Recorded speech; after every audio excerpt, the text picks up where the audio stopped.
night four, we will be getting into commitments.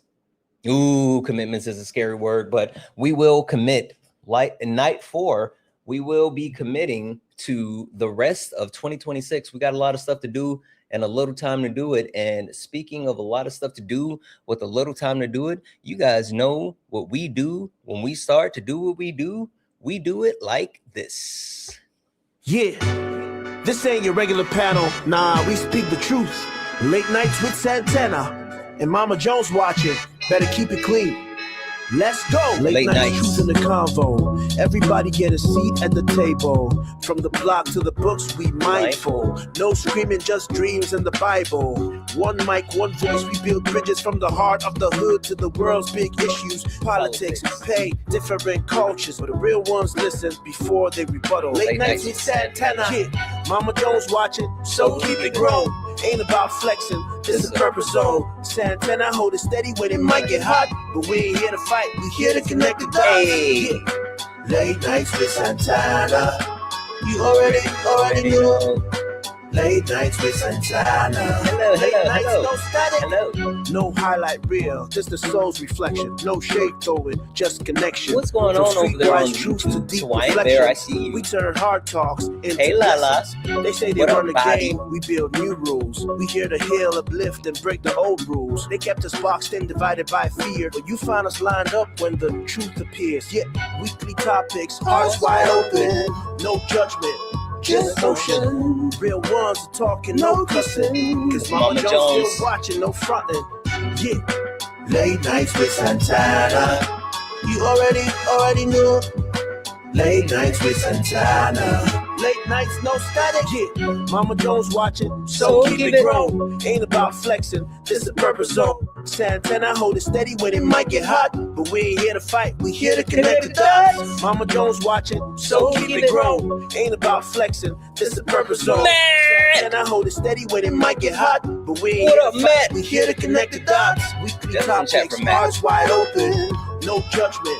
Just motion. Real ones are talking, no cussing. Cause Mama Jones still watching, no fronting. Yeah. Late nights with Santana. You already knew. Late nights with Santana.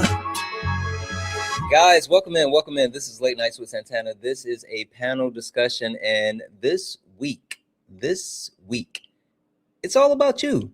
This week, it's all about the community. This week, we are having open mic night. What does that mean? That means this is the opportunity for each and every one of you to come in, join the conversation, and tell us what's on your mind, whether we're talking about things that are happening in or outside of the U.S., whether we're talking about things that are happening on or off social media, whether it's just you wanting to actually talk about some of the things you would like to hear us have conversations about here on Late Nights. You guys know what the conversations we have. We talk about intersectionality. We talk about online spaces. We got a great conversation coming up next week, and we're going to be talking about misinformation, disinformation.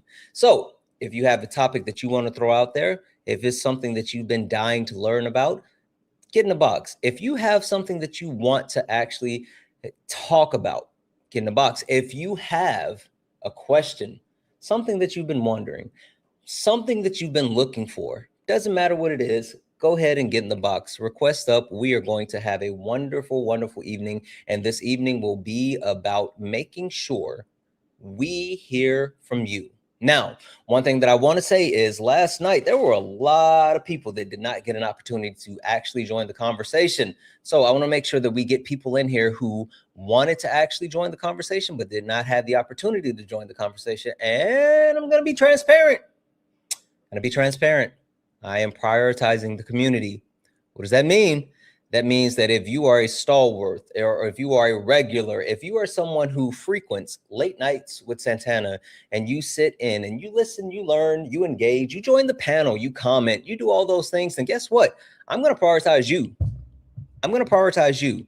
Everyone else, I'm going to try to get people in and out as much as possible, but the people that are here and this is their community, this is your week. Also, make sure you're tapping the screen. Tap the screen, share the live, send your daily heart me. It's only one coin. It will boost the live, push us out to the FYP. If you are over on YouTube, Twitch, Instagram, and you want to join the conversation, guess what? You do not have to leave the platform you're on, all you gotta do is click that link.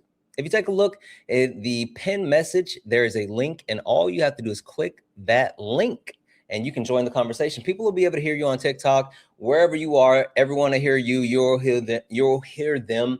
It'll be wonderful. So go ahead and click that link. I'm going to start bringing people in. And as I bring people in, please mute yourself. As I bring people in, please mute yourself. And then we're going to go ahead and get the conversation started. But in the meantime, in between time, I'm going to keep hitting the resetting the daily gift goal to these little 1-cent gift goals. If we can knock those out a couple of times, it'll boost the live, push us out to the FYP. Also, if you guys haven't sent your daily heart me, do it. Please do it. Send your daily heart me. It's only 1 coin. It'll boost the live. It'll push us out to the FYP. And yeah, it'll get more people in here. It'll give us more chance to have the conversations. It'll be good. Absolutely. All right. All right, we're going to go ahead and get started here. And the way we're going to get started is we're going to go around the horn, and we're going to do some quick introductions. Quick introductions, and then we will get into the meat and potatoes of the conversation. Let's start with, is it Kyra? How do I say your name? Is it Kyra? I was trying to figure out how to get off mute. It's Kira, actually. Kira. Hey, Kira, how are you? Hi, I'm good. How are you? I'm actually feeling pretty good. Not gonna hold you. Good. I'm feeling good. Kira, what topic did you don't have to go into depth about it, but what brought you to the panel tonight? What do you actually want to have a chance to speak about?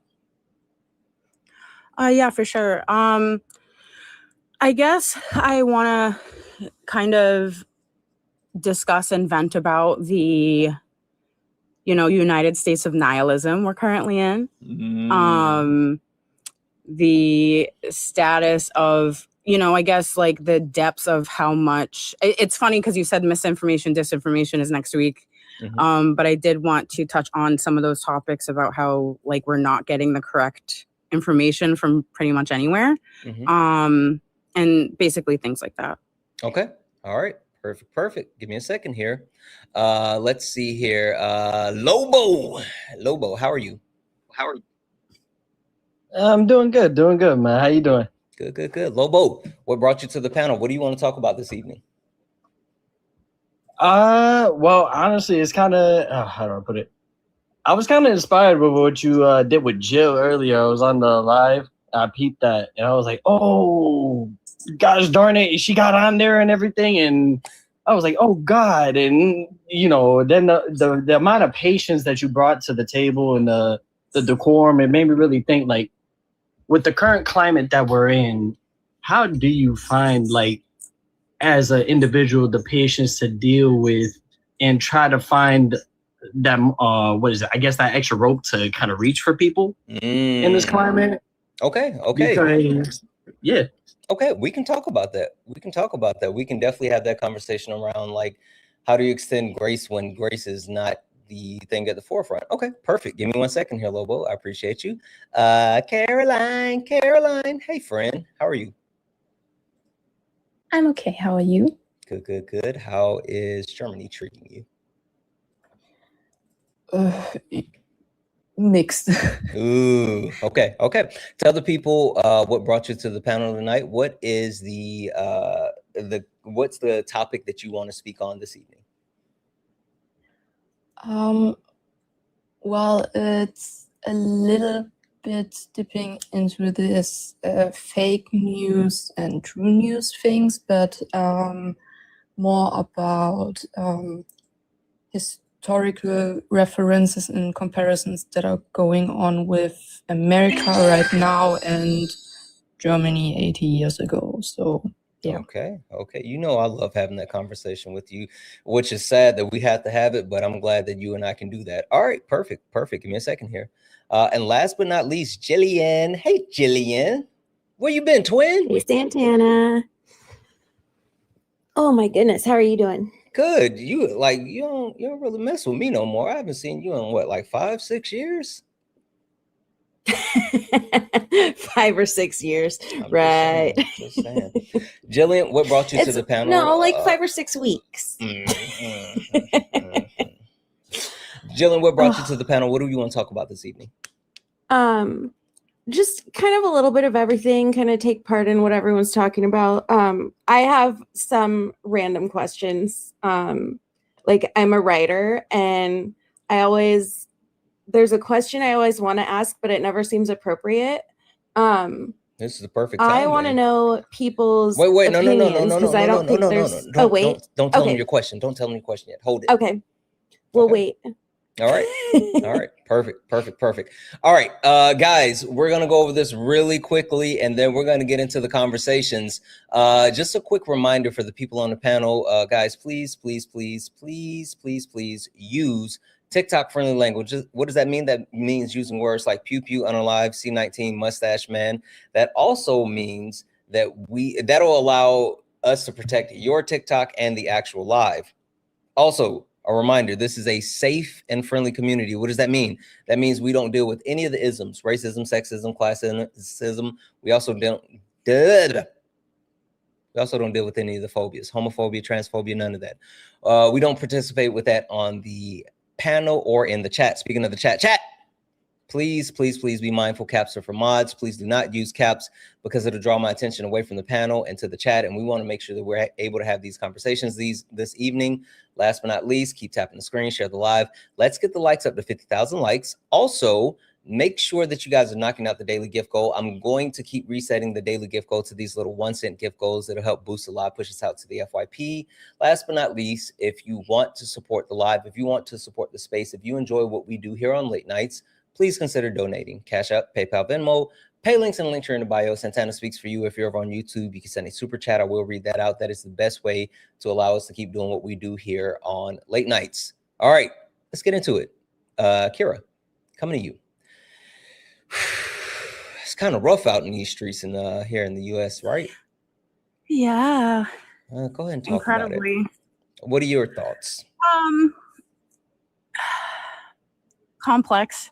I've more so recently, like with the last few months, more so taken a deep dive into politics. I have ADHD, so like I have my periods where I like hyper focus on certain things. And now it's politics, and it's taken me down a whirlwind because as we're all aware, history schools only teaches us so much, or so little, I should say.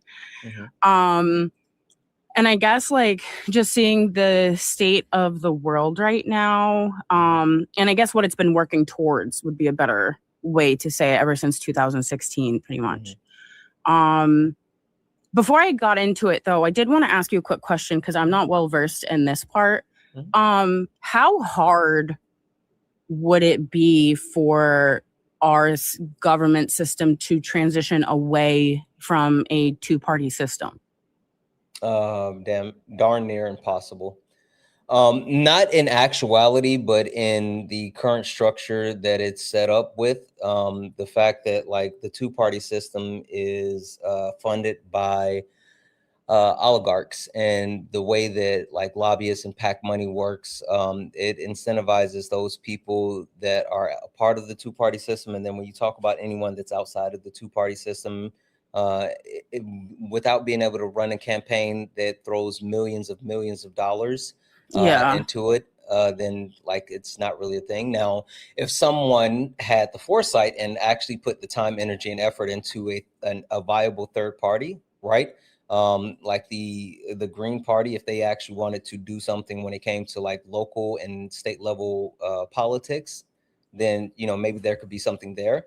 But even more than that, we would have to look to change the way that our voting system is set up and shift the entire nation towards a ranked choice voting instead of just, popular and electoral college. So abolishing the electoral college would be the first step. It's a long-winded answer. So it's possible. It's just not probable. Thank you. I just wanted to know that real quick. I guess the question more so started coming up for me because seeing the lack of initiatives from the Democratic Party has been far more disappointing than I guess I could ever brace myself for it to be. Like, even as of recently with them, I can't think of his name right now. It's like Mark Wayne or something, the replacement for Kristi Noem. Oh, yeah. I know. Gosh, what's his name? Yeah, He just the got fact confirmed that today. he had, yeah. And after watching, I don't know if it was like a hearing or something, but how he was talking to everybody. And I know it was either that conversation or a previous one saying about dueling, tried to fight during one. And the fact that there was so many yeses, like it was, I think, I can't remember the proper numbers, but it was more than half. And I know a lot of that is Democrats, and it's like, clearly you guys, I guess, aren't like really listening to anybody.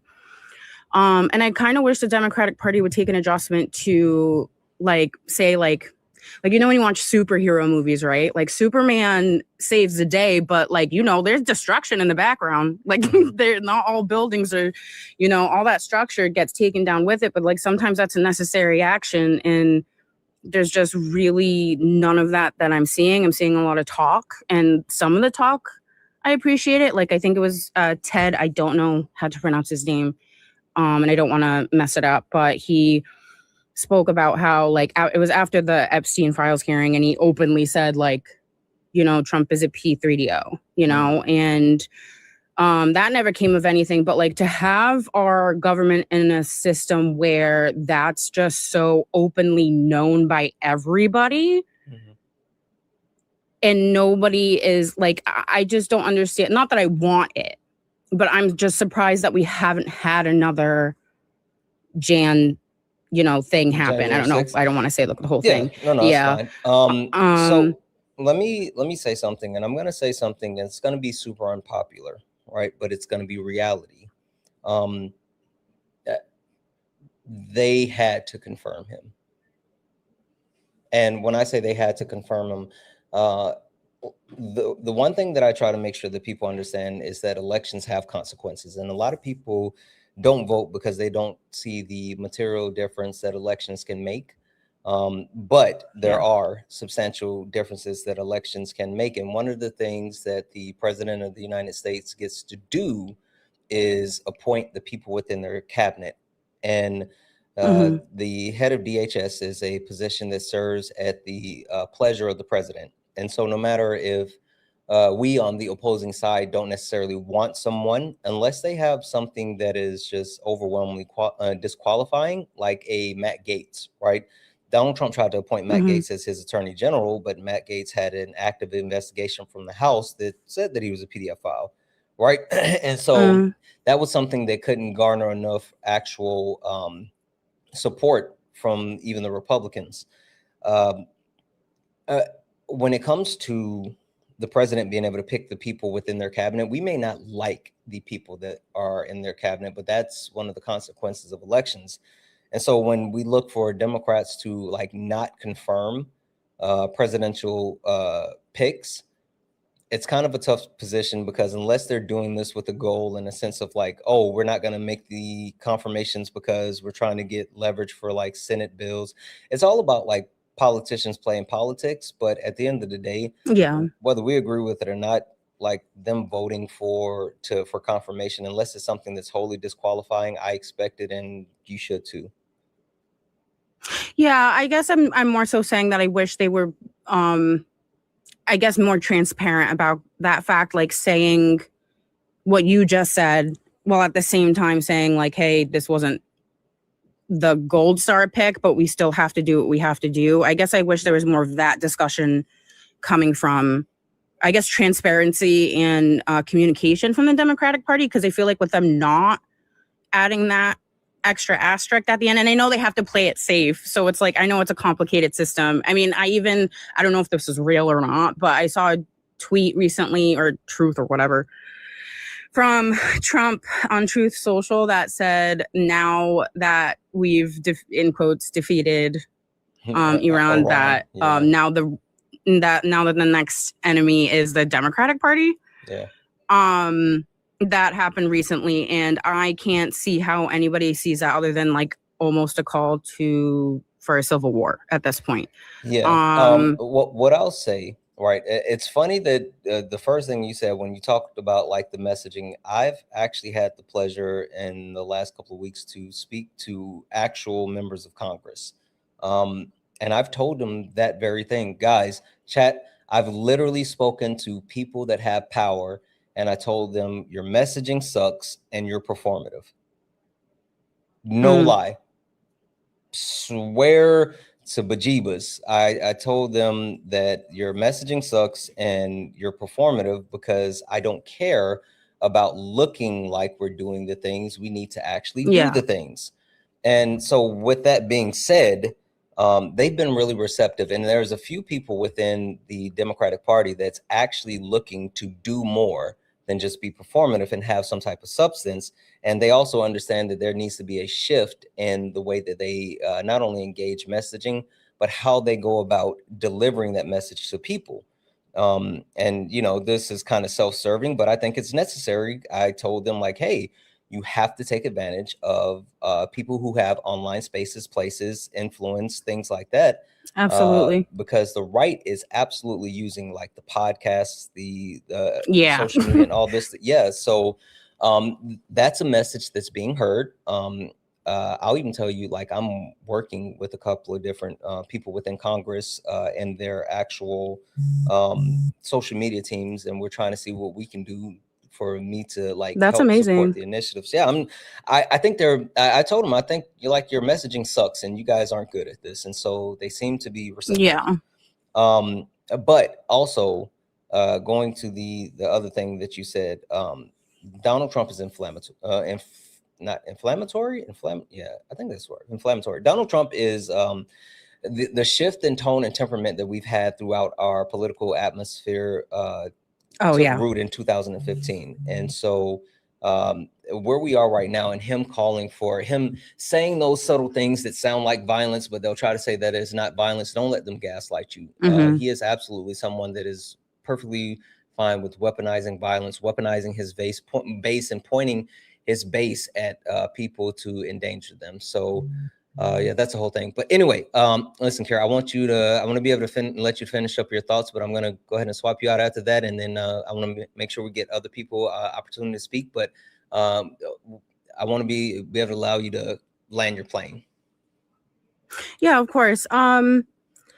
I guess for the most part, like kind of going back to the beginning of what I was saying, like I just feel, I think everybody kind of feels this nihilistic fog through America, and especially with like seeing everything more. I feel like the media just pushes war. This is good. Your problems are because of immigration. Your problems are because of basically everybody that's brown or a marginalized community. And I feel like that's gotten way more intense the past about decade. And to be honest, like I watched the State of the Union when it happened a few months ago. And that was actually my first one that I had like fully watched. And so I went back and I was like, I want to see what it actually is supposed to look like. So I had actually watched Obama's. I hate them. They're I had so watched performative. Obama's. Yeah, it was bad. But yeah, I had watched Barack Obama's, and just the basic decorum, the setup, like while he was talking, there was fact checking coming up on the side, or graphs or data. And it's just like how far we've fallen. And I know a lot of, MAGA supporters especially want to deny our fall into authoritarianism. We're already there, between Trump pasting his face all over buildings, adding his name to historical figure monuments. He brought Christopher Columbus back, supposedly, a statue of him. And the fact that a lot of MAGA's argument now is, like, if you talk about, like, the Ep file, I don't know if I can say his name on files, here. Yeah. Okay, Epstein files. Now it's become, oh, well, everybody in the government is a creep. And then it's like, but you're still going back to saying that was better than a black woman at the end of the day. Like, it's like they'll scramble to dig up anything for that. Yeah, it's just disappointing overall, but I'm trying to find the light. And what I'll say, and so one, thank you for coming up and actually sharing your voice with us and spending some time speaking with us. But I'll say this, I think respectability politics is out the window. I think that, like, yes, I do see a ability to actually have conversations with people that are willing to engage in good faith, but I'm also not above dragging them to HE double hockey sticks if needed. I think that a lot of people do a lot of pearl clutching, and I would rather like offend someone and actually do things that are beneficial for everyone versus to 100%. have niceties and not get anything done. So I think that overall, like, the one thing that I will say is that instead of searching for like the light within like politics, or hopefully there's going to be some, you know, white knight Gavin Newsom that's going to come and save the political party and save our country, look for the actual person next to you, right? And look for community and try to build community and work with people within your community to protect each other. Like, that's what we have to do. Yeah, that's what I've been. Sorry, just real quick before you drop me. That's what I meant. Really quick, like super quick. Yeah, sorry. Yeah, that's what I meant by light. I'm trying to make sure I look around me during these times and not just like stick to the what's going on, because as important as it is, it's also good to take mental health breaks and everything. Oh, always protect your mental. Anyway, Kira, thank you so much for coming up. I really appreciate you. Yeah, of course. Thank you. All right, have a good one. Lobo. Yeah. All right, Lobo. So let's talk about it. You're looking for the patience to be able to have these conversations with people. Where does that come from? Is it like in your personal life? Did it just click that, like, you know, you don't want to be in constant battle? Like, tell me a little bit more about that. So I do think it does come from well, I know for a fact it comes from my personal outlook on life. I do feel like, yeah, there is like forgiveness for like certain extents, you know what I mean? Because obviously you asked me what I think about this day and age, and I'm just like, oh, don't ask me. Don't. I don't want nothing to do with this. I don't know what dimension I done crept through to come into this one. This is not this ain't what I'm about. So I don't, but yeah.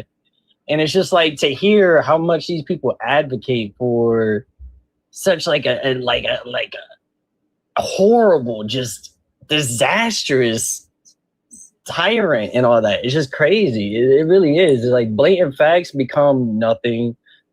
General logic becomes nothing. And it's just like it really is agitating to see, you know, all the isms and all that come so frequently, so mask off.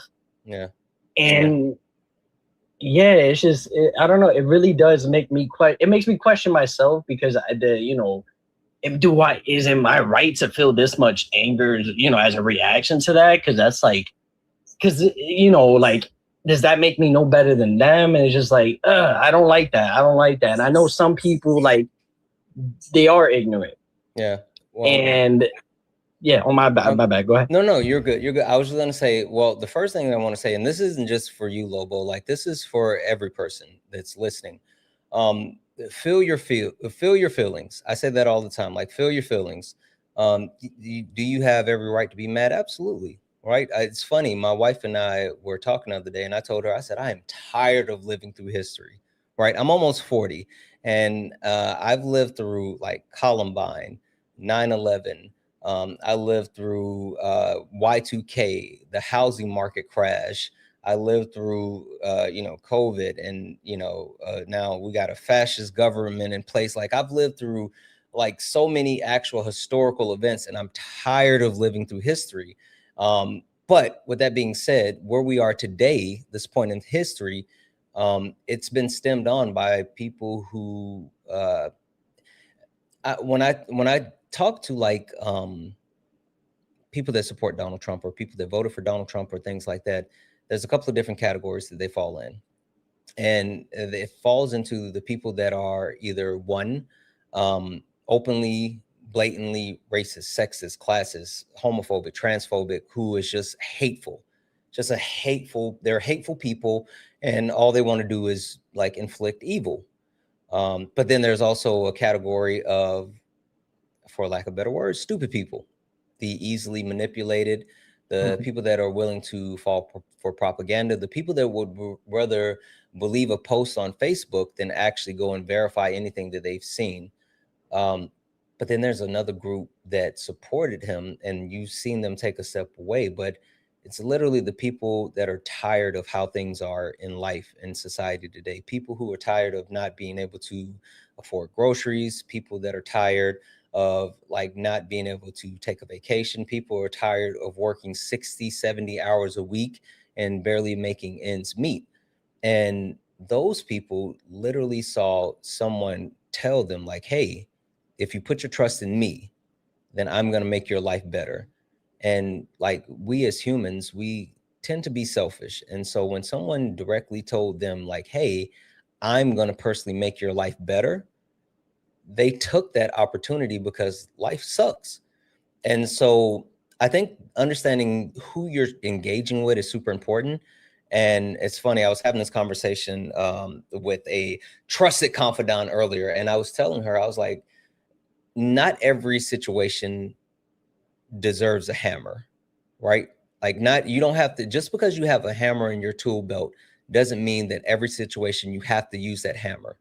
I think it is our responsibility to understand who we're engaging with, and if people are engaging in good faith and they're trying to actually come from a genuine place, and whether we need to actually like extend grace.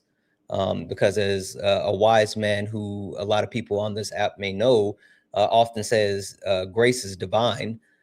So making that decision to extend grace is something that you do not only for yourself, I mean, not only for them, but yourself. And like understanding who you're dealing with. Now, listen, Lobo, listen, hold on. This is just me and you talking. Are you listening? Yes, sir. Listen, if they plan in your face, then you make them look a fool. If they gonna play with you, if they wanna clown, then you take them to the circus. Listen, Lobo. Hey, Lobo. Yes, if they play stupid games, make sure they win stupid prizes. But outside of that, if they are someone that's actually engaging in good faith and you can actually figure that out, then just try to extend grace. Yeah, because I do believe there should always be a certain line you don't go, because just because, you know, a lot of people like to say life ain't black and white, there's a lot of gray area. It's still that gray area. There's still a lot of gray area before you get into the dark side. Yeah. Just let me say that. Yeah. And, I'm sorry. Go ahead. I apologize. No. That was me. I interrupted. You but yeah, like, so I don't. It's kind of like it. I guess it's more forgiving for the people that are in that gray area, that are like, oh, I am ignorant, or I, you know. In that, you know, I might have the chance to learn, and I might have the chance to be open, and that's, you know, I am willing for that. But then it's just like, for certain people, it's, and I'm not saying obviously, I walk away. I ain't trying to, you know, if I gotta make somebody a fool and I'm starting to get heated, I'm like, no, that's not the time. Yeah. But don't let anyone take you out of your character, right? The one thing that I say all the time is like, letting someone push your buttons, and I hate it. And this is gonna sound super hypocritical of me. And yes, I know, chat. I know. Don't let anybody push your buttons and then you react to them. And I try my darndest not to like react based off of the reaction people want. But like, don't let them get you out of your character, because at the end of the day, like, you have to live with yourself as a person, and you never want to look back on situations and say like, maybe I should have handled that differently as a person. But also, again, don't let anybody play in your face. It's just understanding what's the difference. Exactly. But yeah, no, I just really want to like put that out there and all that, because it really does disturb me to see, like, I guess you could say, the moral bankruptcy that's kind of going on in this world, that these people could really see like everything's wrong. And it's like, I understand you don't want to be wrong. I understand it may hurt to be wrong, or, you know, it may hurt your pride to be ignorant. because I'm not gonna lie, I'm ignorant on a lot of stuff, but you know what I do? I like to, verify some stuff. I was taught in school how to verify information. So if I don't know off the top of my head, I don't rely on the AI overview because first of all, we didn't even have that. Second of all, you always gotta look for, just the right sources, right? Everything. Just make sure, don't fall for everything that just, pops out there, because then you're gonna end up vouching for a P3PO in office, you know what I mean? Yeah. What I'll say as well is like the biggest thing that I can tell you is that like expecting people to hold some type of morality or integrity or anything like that, I think that's setting ourselves up for failure. That's why I mentioned like that people are selfish. And a lot of times people are going to do what's in their best interest.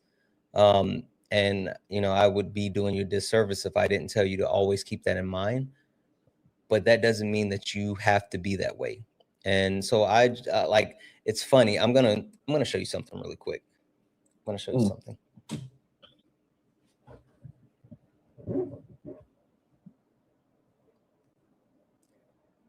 Can you see, hold on.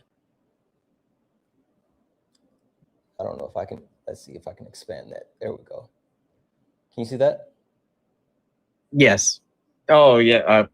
I vibe with that very much. That's something I look at every day, and that's something that I live by, in the sense of just because other people aren't that way doesn't mean that you shouldn't be. So just work hard and be nice to people, and like control what you can control yourself, and then everything else, just let it fall where it may.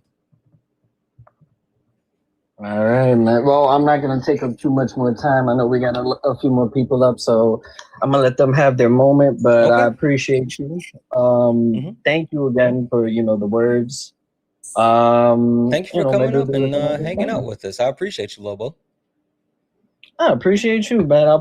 You'll probably be seeing my little comments and everything when you go live tomorrow. All right, I'll be watching. I appreciate you. All right, man. Have a good one. You as well.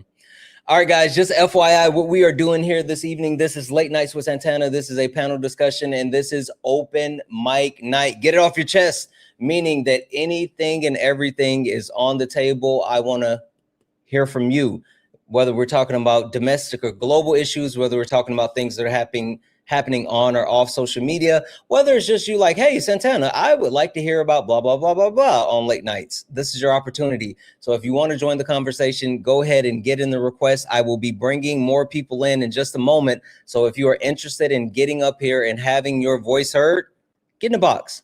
If you're friendly and you don't want to come up, but you want to participate, you can do that in a couple of different ways. Keep tapping the screen, share the live, send your daily heart me. It's only one coin. Let's get the likes up to 100,000 likes. Also, can we knock out the daily gift goal right now? It's the little music notes. And last but not least, if you would like to support the live, like Joseph, massive W's in the chat for Joseph. Massive W's in the chat for Joseph. Joseph sent a $50 donation. Guys, I want to see 1,000,000 W's going for Joseph. Joseph sent a $50 donation and said, I know you often write personal messages back. I do. But I also understand how busy you are. You probably are trying to make waves in Minnesota going blue like 08. I think it's close. Any thoughts? Not Minnesota, Montana.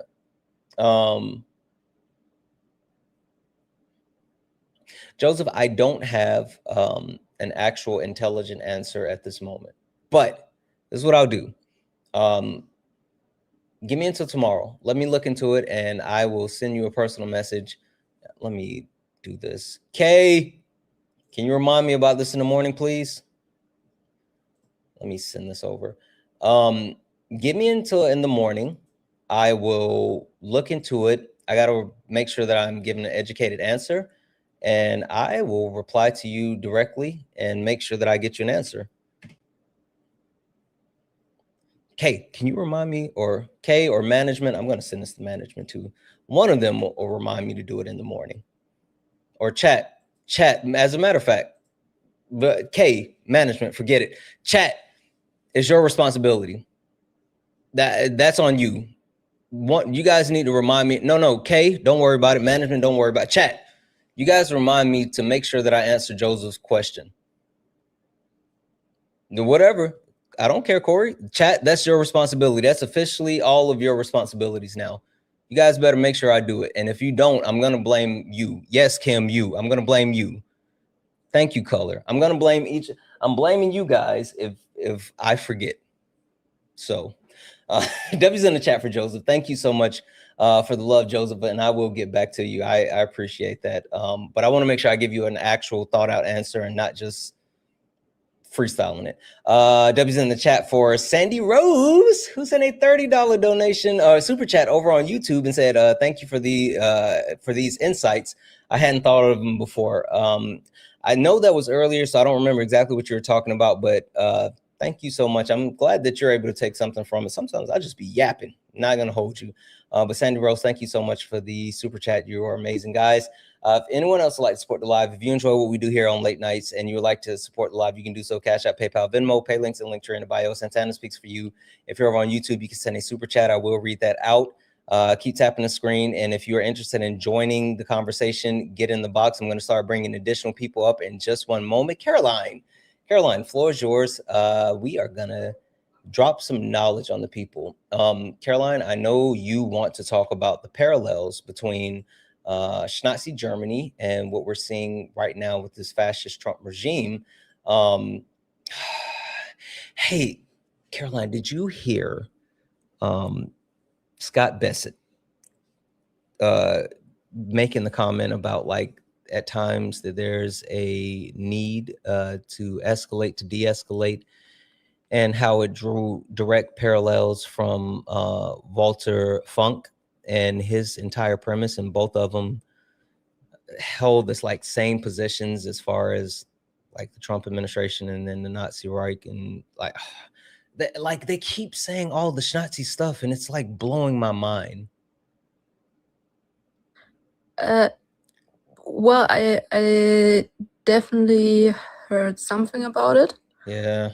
But usually my reaction is just a comment where I'm saying hysterically laughing in German because I don't even know what to say anymore. Yeah. Yeah. So there's that, but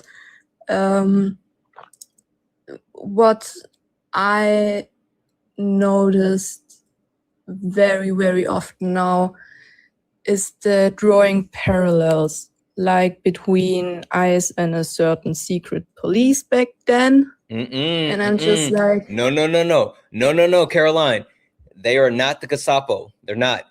You know who they actually are? I know. Who are they? I have a feeling, but hit me. No, you go. This is your point.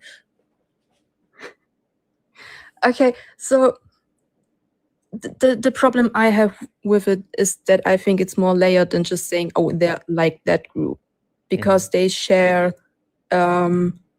things from the Gestapo and the SS and the SA, but those two are very similar because they were made from each other. So there's that other point. But my problem is with the comparison itself. Because yes, to a degree, I can absolutely understand it and support it, but they were acting from completely different grounds. Like, in the Third Reich, they had the law on their side to just do whatever they want. And I know that it's not like that for you with what is happening right now. Well, and I understand the need to make the comparison because it's so similar in many ways, but the layers make it so difficult, because in a way, and I can be overreacting there because, well, we Germans are very touchy on that subject. You should be. Well, the thing is, while there are similarities, they're not the same.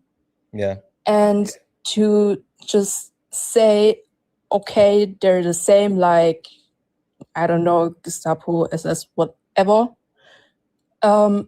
is blurring the lines and the frames in which they worked and what they did, and also impact the very real suffering of the victims, because they're not the same either, and they are treated differently still. So that's my problem with the comparisons. Yeah. Caroline, I'll tell you why people continue to draw that parallel. And I want to preface this in saying, like, this wasn't an original thought of mine, but when I heard this, I was like, holy smokes, it makes 2 cents. One of my favorite people on all of social media, and my sister, Ashley, the Baroness, Ashley made a video and directly called out like the fact that people continue to talk about like the parallels between Nazi Germany and what's happening now, because it's distant, it's comfortable. You can separate the fact that this is happening in the US, and like what happened in Nazi Germany was, you know, in a whole different country, and it's worlds apart. But what it's really like is the slave catchers that occurred right here in the US, like the actual slave patrol that was utilized to actually round up Black people, whether it was enslaved, escaped Black people, or even right after slavery, they were still weaponized and utilized as a police force. And they did the exact same things as far as like ICE and what's happening with ICE. And like the reason why they try to do that, Caroline, is because if people start to call out the history that we have here within our country, then they have to start looking at the history that we have here in our country. And Caroline, if people start looking at previous pictures and looking at family trees and looking at the people that actually were a part of the slave patrol, then they're going to see their great granddaddy. They're gonna start shaking a couple of those family trees, and they're not gonna like what falls out. And so it's really comfortable and easy to point the finger at Germany and say, oh, well, what's happening here today is like those people that were way over there. This is something that we've never seen before, when really it's something that has not only been prevalent within our country. Something that I love to call out is that the Nazis, they learned from the Jim Crow era here in the US. Like the things that they, like Jim Crow, the way that the racist people in the South and throughout our country harmed Black people, it inspired Hitler and the people within that regime. And so, Caroline, the reason why they want to continue to point the finger to Germany is because if they're pointing that one finger, they can, you know, feel superior with, but they forget they have all these fingers right here pointing right back at them, and they don't want to look inside. Yeah, and actually I think to a certain point that's actually funny, because well, guess what? I had family on either side during World War II, because that's just how things were. If I'm going to an archive and looking into my great grandfather, I know for a fact, because I've seen the picture, that he's in a uniform during that time, and the difference, and I can't even emphasize on this enough, is Germany face planted so hard after we surrendered. Yep. We were forced to deal with what we did. But, well, who is holding your country responsible? There's no driving force to actually really discuss the past and to remember it and to really teach it in depth as we do, because there's no one holding you responsible if you're not doing it. Because the moment we in Germany, and I can guarantee you that with a signed contract, the moment we stop with it, all fingers are going to us again, and we're right back being called the Nazis. Yeah. And that's a difference that also influences how I see this. Because we are forced to, well, hear and learn about it. And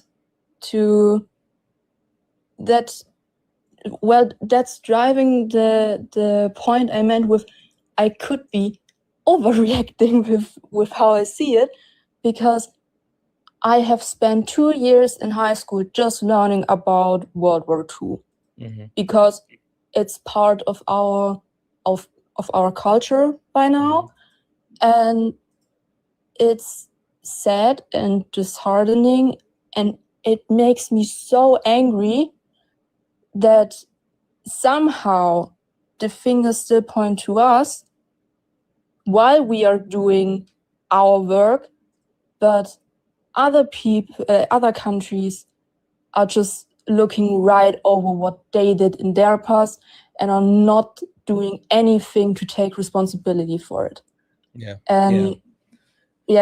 So. And I'll say, Caroline, again, it's convenient. It's convenient and it's an easy way out. One of the toughest things, and this is not me sitting here saying that I do it, because I am horrible at this. I am like, listen to me when I say this, chat. Do as I say, not as I do, because I am really bad at this. But one of the hardest things there is to do is for us to hold the mirror up to ourselves and critique the problems that we have.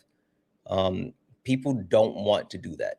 It's hard for people to look in the mirror and say, the reason why this is bad is because I did this. The reason why this is bad is because I did this. And so it's much more comfortable. It's a lot easier to say, like, hey, you know, the reason why these things are happening is because all of this other stuff.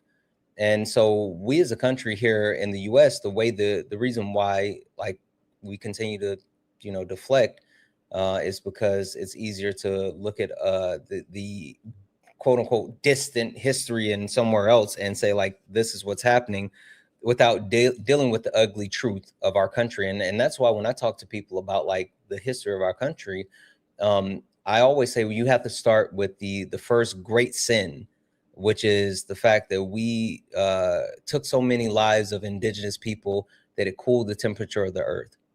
And then you move into what was done to Black people with slavery, right? And, like, you have to face those things before you even, you know, like, move forward. And so people who want to pretend like this is something new to our country, this is not new to our country. This is literally the foundation of our country. Can I say one more thing before you? Sure. Go right ahead. And I know it's a thing in Europe in general, at least in the younger generations, like my birth year. Again, I was born in 2004, so I missed most of the, well, earlier things that happened. But what we have a really big issue with is the lasting damage Trump is doing all around the world. Not just for you in the US, because it will have results, the damage he's doing for you, but also for everyone else. And personally, I'm seeing it from the side that, as I have mentioned many times before, the far right never left Germany. And they're seeing what's happening with you and what's now happening in Iran, and the comparisons, because, well, internet, they don't make difference who sees it. And they're getting empowered to a degree by it. So there is damage being done as well, again, because, and that's the most stupid part, in my opinion, with what's happening in Iran. They're forgetting that not every Israeli is Jewish, and not every Jew is an Israeli. Yeah. I get what you're saying. You got it. Yeah. Not Sorry. every person in Israel is Jewish, and not every person in Iran is Muslim. Yeah, and so they're mixing religion with nationality and even ethnicity again. Yep. And it's just, guys, please, we were right there at one point. Can we please not go back to it? But we are going back to it because, well, what they're seeing is just playing right into their arguments, as wrong as they are. And that's just, yeah, so there's lasting damage being done all around. And to be honest, there are two things Germans are saying right now. One is, well, at least it's not Germany this time. Ooh. Yeah. Yeah. So listen, I that kind of like hit my soul, because like every time something bad happened, the first thing I say, please don't be a black person. Please don't be a black person. Please don't be a black person. So I understand that one. Anyway, I'm sorry. Go ahead. Yeah. So there is that. When I heard that the first time up, I was like, well, I mean, I did kind of think it, but to actually say it. Mm-hmm. So that is the first thing. And the second thing, even my boss said, is you guys need to face plant like we did and which you're headed for, because if you don't, you can never really start to rebuild. Yeah. You need that crash. I'll tell you this, Caroline, and Caroline, thank you so much for coming up. I really appreciate you so much. You know how much I enjoy having you a part of our community, and you know how much I enjoy our conversations. But like, there's been twice within our country history that we were right there as far as that face plant, and the people were saved. The first time, Civil War, they reintegrated those traitors from the Union, the traitors from the Confederacy back into the Union, and just let them go on with their lives. And then the second time was January the 6th. Every single one of them should have been held accountable to the fullest extent. But no, we allowed Donald Trump to get back into power, and he pardoned them. And now, like, it's all happening. So yeah, I hear you. Caroline, thank you so much for coming up. I appreciate you. Always. All right, have a good one. You too. All right, guys, I know I've been yapping a lot, and I apologize, but I think this is finally going to be the opportunity to get more people in on the conversation, especially because of the two other people, the two other ops that I have on the panel, because the ops be opping.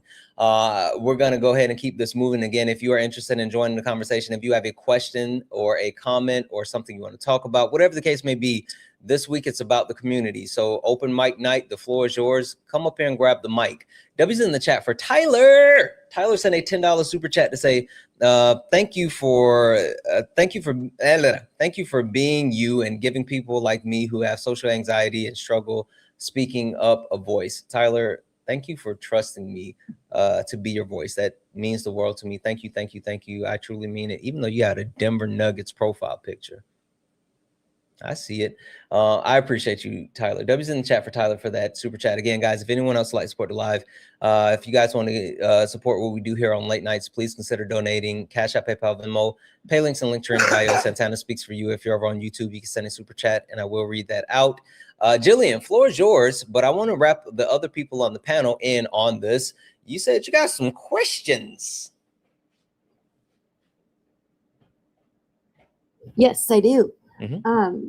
Really quick before my question though, I just want to add on to that last thing you said. Another time was the bailouts after the recession, bailing out all the banks. We should have let it all crash. They should have been held accountable. The banks, the houses, the airlines, let it all crash. Absolutely. Sorry, go ahead. Yep. Okay, so my question, it never seems appropriate with anything, so tonight's perfect. So I'm a writer, and it's all fiction, creative writing. I dabble in other stuff, but I want to know people's opinions. I do not believe there's a right answer. I just want opinions on someone writing about characters who are part of other like more marginalized communities. Like me as a white cis woman, is it okay? Is it harmful? Is it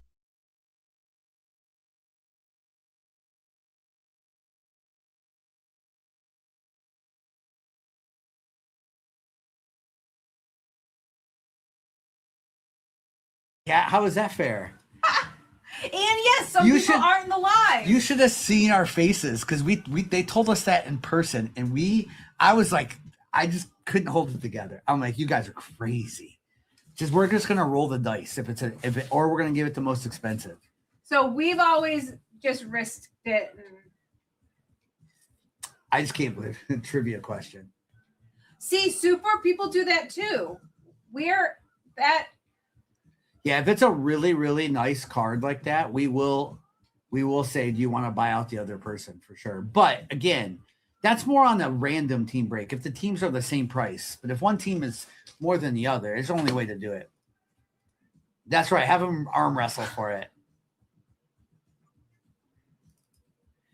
Soul Man, you want me to tell you their name at TikTok? I can tell you the name of the person who came up with that TikTok. That's true. I did buy one. When it was fair to the people because it was a pretty big card and both the spots were the same price. See, super, it doesn't, if you and him agree to it, I don't know why it's an issue. If they're Vikings fans, they automatically. The leg wrestling.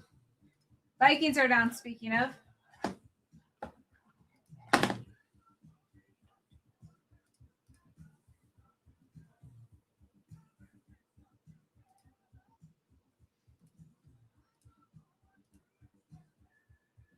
Okay, we're halfway full on that football break.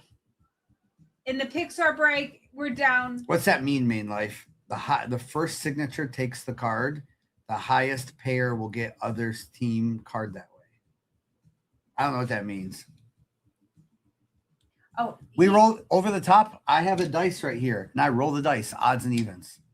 If the teams cost the same, it definitely has happened that. That's right. Who had the faster 40 at the combine?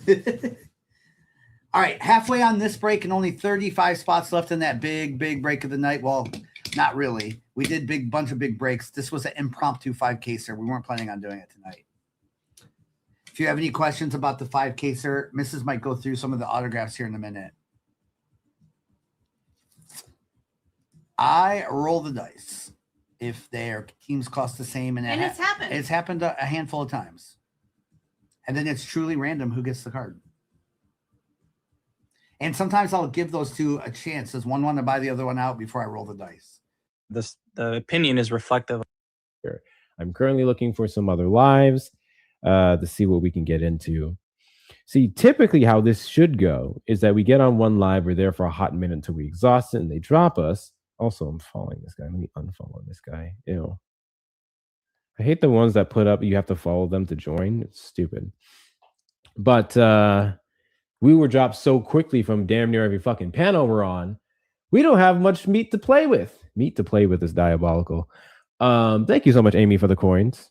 So I'm trying to see what I can find. Let me check the chat because Queen sent a few.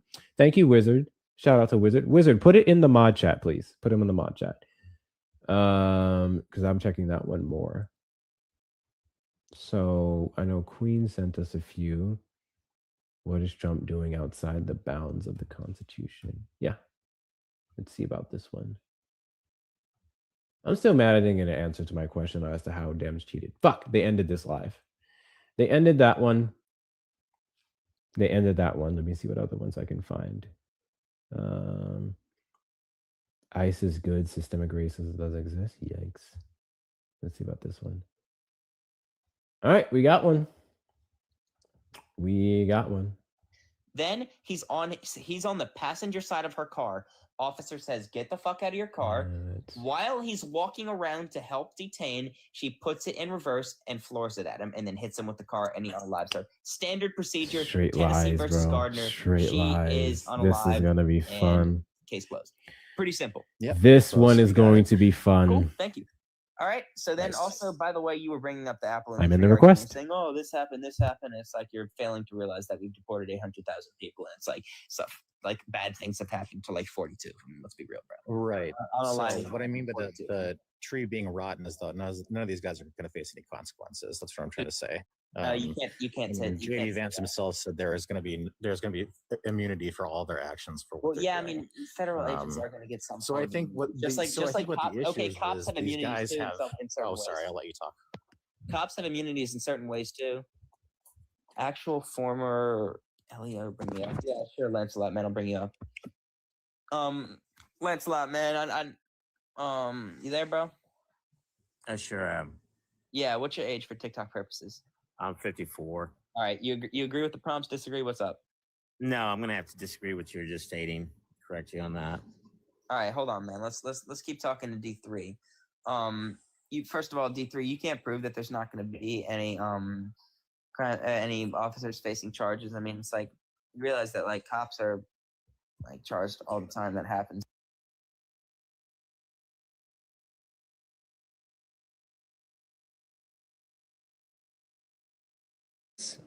Unplug it, plug it back in. All right, Jillian, floor is yours. Oh, I just want to hear what people have to say. I still, even the second time I missed your question because it started to come back up. So okay, so we'll shorten. I'll try to like simplify. As a cis white woman, is it okay or problematic or et cetera, for me to write about characters from more marginalized communities, Black characters or gay characters or neurodivergent, Indigenous, like anybody that I'm not a part of their group in real life? And Emma, Noah, Joanna, were either one of you able to chime in and give your opinion? Yeah, Joanna and I talked. Noah, you want to share your thoughts? I don't know. I'll let Irma go because that's a difficult question. Yeah. So like I have written like short stories before too and stuff, and it can be difficult writing characters that you're not part of, like the groups of characters that you're not part of. So I can get that. And like I'm big into like fantasy, especially like paranormal, supernatural action types. Like I'm a huge fan of Laurel P. Hamilton. I'm rereading her Anita Blake series again for like the 6th time. And I've seen within the past couple of years, some people criticizing her for using characters that are BIPOC or just not, part of her community per se. And I thought what she did was a great job for a white writer from the early 90s, because that's when her books came out, was like the early to mid 90s. And for someone who had that limited scope with actual like Black people, gay people, people who are, neurodivergent or like have different lifestyles and stuff. I thought she did a pretty good job. And she didn't come off to me as tone deaf or anything like that. She actually described what they looked like. There are a lot of highly intelligent Black characters. She describes all of the Black women in the books as like beautiful and gorgeous and, curvy and, just words like that would be used to describe a very attractive, well, conventionally attractive Black woman. So I think like you have a good start, like actually just listening to people and what they have to say, but also just like research and perhaps get to know people, like maybe go to meetings. Like I know that there's like an LGBTQ meetup here in where I am, and I live in a predominantly Black community, and they also have like community meetings. So there are ways to actually interact with people out in the community if you want. Okay. Okay. So what I will say is, no, Tube is up. I kind of feel where Noah was coming from as far as like being a tricky question. But I'm gonna say yes, you should do it, and that might be a controversial answer. But yes, with a whole lot of caveats. I'm not someone that is a writer or whatever, but I've absolutely dealt in arts, right? I played the cello for 16 years. I sung in the choir for 18 years. I did theater. I was in Theater Odyssey. I understand like the arts, and being able to express yourself through art is a freeing experience, and it's something that transcends like the construct of race, and it also transcends time and just all of it, right? I think there's something beautiful about basing your art in your reality.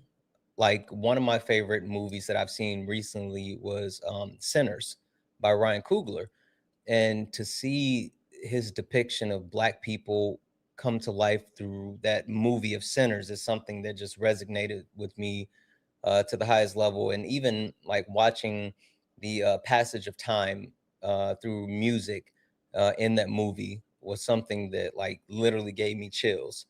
And so as a Black person, like I was like, I absolutely love that. And while I think Ryan Coogler was able to do that because of his ability to portray his life and the culture of Black people and the history of Black people through not only his lived experience, but study and like being dedicated to the craft. I think if you have the ability to do it justice and portray it the way that it should be, instead of caricaturizing someone, right? I mean, because we understand, especially with like, Black people, we can talk about minstrel shows, we can talk about, the sexualization or the overall premise of Black people being portrayed as ignorant or monkeys or all this other stuff, like all these negative connotations that have been portrayed for Black people throughout the history of our country. It's dangerous. So I think that Irma kind of hit it like right on the head in the sense of saying that if it's going to be something where you step outside of portraying who you are and your people, then get the buy-in from the people that you're trying to portray. Not only like understand the people, spend time with the people, grow with the people, allow them to help shape whatever art you're trying to create. I think that's the only successful way when being a writer. If you're trying to create these characters and you're trying to depict these characters, then there's going to be there needs to be a hand that the people that you're trying to depict have in creating this, while also understanding that there's a very, very, very thin line between actually creating something and like really just being like your art and something that does justice to a group that you're not a part of, versus either capitalizing on those things that that group has to offer or victimizing that group as well. So it's so tricky. I don't know if I would have the courage to do it, but I would never tell anyone to limit their art. My biggest thing is I don't want my writing to harm anyone. Yeah. That's kind of what I wanted to hear, but I like the input I've gotten, and I've noticed people putting stuff in the comments, and I'm not catching all of it. So if you want to message me, feel free. Also, you might Anybody. want to get what KK said. There's something called sensitive readers. I don't have much on that one, but like there's apparently sensitive readers. Okay. So we might want to be aware of that. Yes. All right. All right, Okay. Jillian. Thank you for struggling with me while we got through that technical difficulties. And I'm glad that we got It was to fun. Don't worry about it. It was fun for you. It was fun for you. I almost crashed out. So, but I appreciate you. Okay, so what's tomorrow again? Oh, it's still open night. There's a ton of people in the box. Oh, it's Jillian. next week. It's next week. Yeah. Right? Yeah. There's still a ton of people in the box that I got to get to, and yeah. Anyway, Jillian, thank you for coming up. I appreciate you. All right. Night. Good night. Debbie's in the chat, guys. Debbie's in the chat for Sandy Rose. Sandy Rose sent a $20 super chat and said, "I'm not brave enough to get in the queue. I'm really concerned about how easy it is to get propaganda through social media and algorithms. What are your thoughts?" You're gonna have to wait until next week. I will say that was almost the topic for this week, but we decided to go with the open mic night this week and give the community an opportunity to speak. But next week, I'm telling you, we're gonna dig into it. Debbie's in the chat, Sandy Rose. I'm sorry I can't directly answer your question right now, but I don't want to give away the goods. Debbie's in chat for Caroline. Caroline sent a $5 donation saying, just adding, thank you for listening. That said, I'm still worried about my own space, but since my parents chose to exit the project, please, if anyone knows how to actually use Discord properly, help me. I'm completely lost. Was the job of one of my parents before he left. Your parents? Partners, holy smoke. Sorry, my contact was blurry. Partners.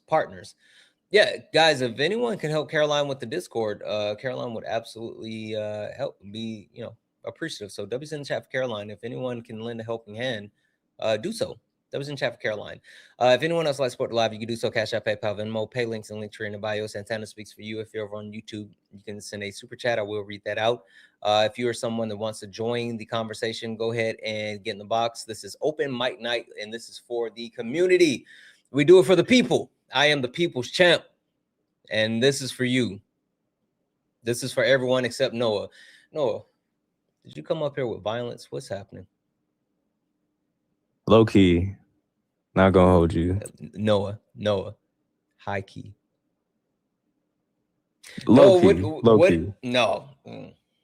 Hey, what does it say on the background? Can you see that? Get it off your chest.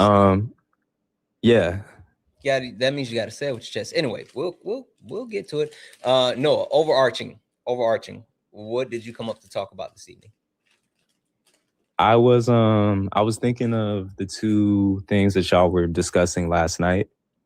Specifically what you were getting into with the diaspora wars, as well as what Covey said about the hijacking of radical revolutionary language. And I've been thinking about the juncture of these two things. It's low-key something I want to write about, but yeah. Okay. I just want to say Noah brought it up and I didn't bring it up, so I got to talk about it because Noah brought it up, so FYI. All right, give me a second, Noah. Joanna, how are you?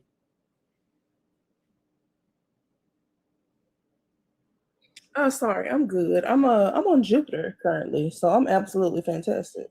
I thought there was a social media app for a second. Joanna, what did you come up for? What did you want to talk about this evening? A little bit in line with what Noah said, kinda, because it does draw on something that was touched on last night. We need to have a whole lot of Black conversations. I agree. One in particular could be a conversation for everybody. But for us specifically, I'm going to get ready to get canceled about this. We need to have a conversation about religious deconstruction because I'm sick of it. Like the way that. Wait, no, don't give up the goods yet. Don't give up the goods. Okay, give me a second. Irma, what did you come up? What did you want to have a conversation about or add to the topic tonight? Well, I will definitely say I do agree with Joanna, and I would love to be in that conversation. So, yeah.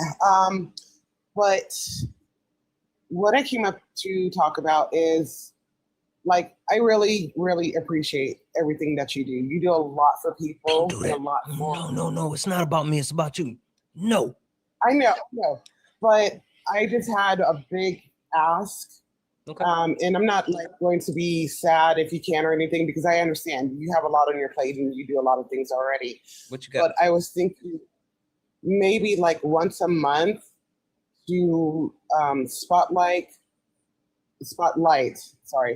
smaller Black, not content creators, business owners. Sorry, my brain, like really small Black business owners. In what sense? What do you mean? Kind of like my creator or a bit, but you can have like a combination of brunch with my creator and late nights, and just like allow like maybe 5 or 10 people to come up and just talk for like a minute. Just say, hey, my name is so-and-so. I have this business. You can reach me on these socials, and something like that. I actually like that idea. Doesn't have to be anything really fancy, but just a way for the signal to get out. Hold on, Irma. You know I'm fancy. Hold on now. This is a real classy juke joint right here. We got velvet on the wall, so it's gonna be fancy. I actually like that idea though. Okay. Hey, do me a favor. Check the link tree. Send me an email. Okay. Send me an email and send me a couple of thoughts. I actually, honestly, I really like that idea. I actually really like that. No problem. We got to think. That's all I really have to do. Management says send it to Kay. Okay. But yeah, Kay's email is in my link tree as well. I think I would really like that though. That would be fun.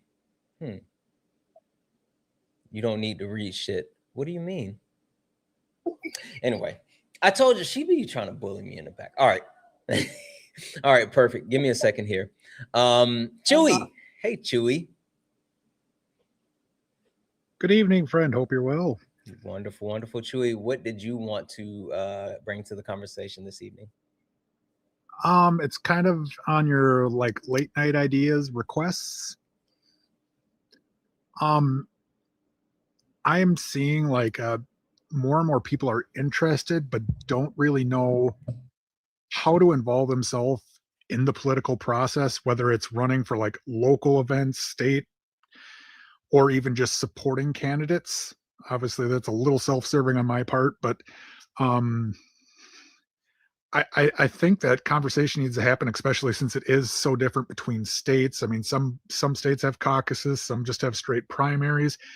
And I think we need to have more conversations because people don't realize how they can involve themselves or how readily some individuals are available. Like when I tell people, like, there's times I'm going to events literally 5-6 days a week.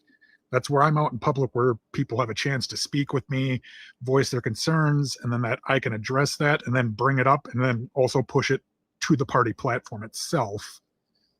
And I think if we emphasize that, it will give people a better chance to voice their concerns and change some narratives. Because I even in the like my local process, like there was a lot of people that were pushing back on some of the more progressive candidates in the state because they wanted to stick with that comfort feeling. And I'm like, hey, look what's going on around the US right now. Like, people are breaking out of that. We need to start voting for people that we actually believe are going to progress us and not just go with the quote unquote safe candidates. But people aren't having these conversations, don't know how to reach candidates or their current politicians. And I think there's just a huge opportunity to increase the impact that we have here on social media to inform and help people bridge that gap. Okay. Hey, Chewy. Yes, sir. Hey, Chewy. What if I told you it's already in the works? What if I told you that what you are saying that we should do is something that we're already planning, and you are one of the people that we have in mind as far as reaching out to the candidates for different levels of government to highlight them for their upcoming races, to give them a platform to share their voices, kind of a roundtable forum to have a highlight and representation of the different candidates across the country, not just specifically in one spot. That would be super exciting, obviously, to me as an individual, but also to what I want to see happen in the process, period. And I'm on board. Let me know. I would love to be a part of that.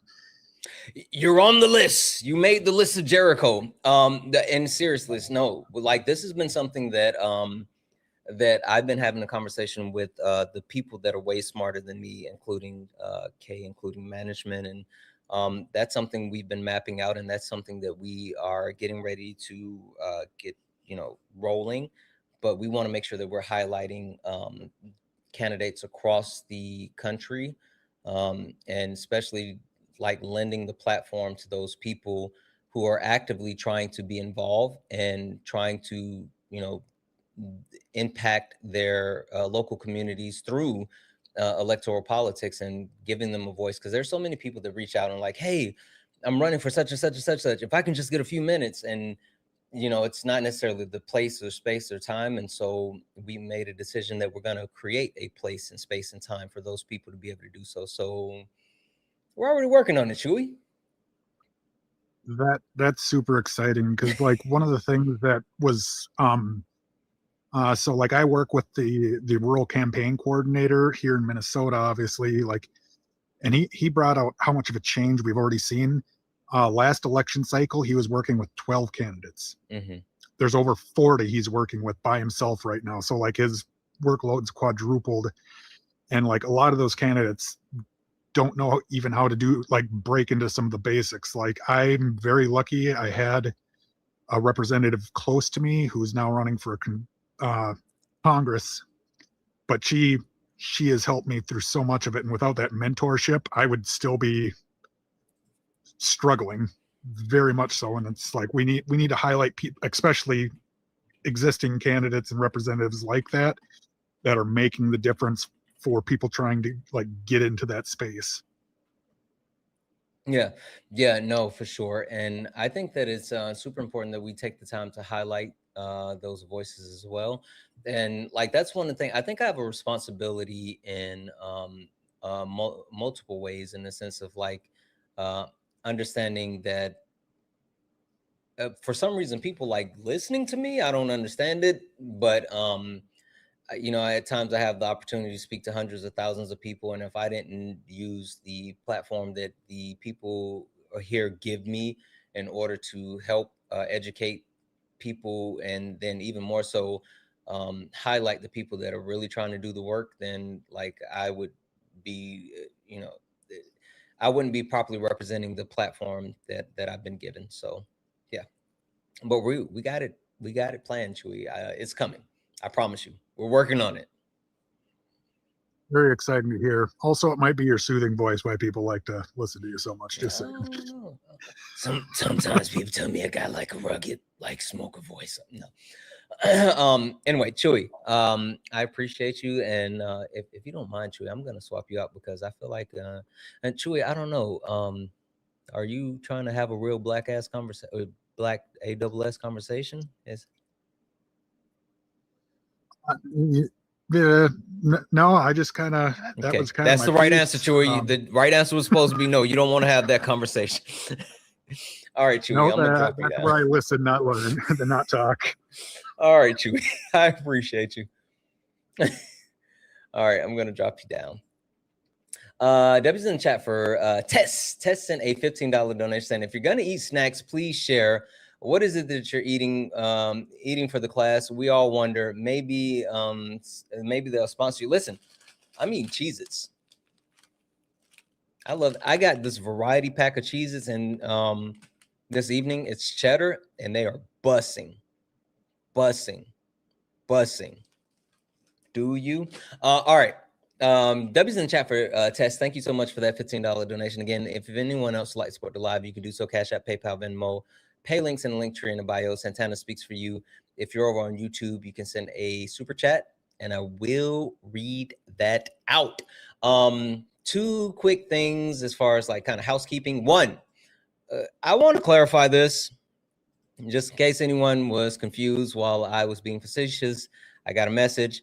The message read, send it to K, not you. Right? And then the second message said, you know you don't read sugar honey iced tea. Which I didn't even read the sentence right because I was like, don't read that. So just FYI, it was making fun of me saying that I don't read, which is true. Just wanted to clarify it. All right. Second thing. Yeah, she bullies me. Second thing. Zara, hey friend, how are you this evening? I'm here. Thanks for checking in. Wonderful. Oh, thank you. Oh, thank you, Chewy. Zara, so we were getting ready to have like a black ASS conversation, but one, I want to give you the floor first and foremost because I know you have something super What do you important. mean? But I'm black too. Why can't I be in that black combo? You gotta listen to me. Hold on. Let me finish. I was gonna say, I want to make sure that you get an opportunity to highlight like the really important thing that you're doing. I want to make sure that we get actual time for that as well.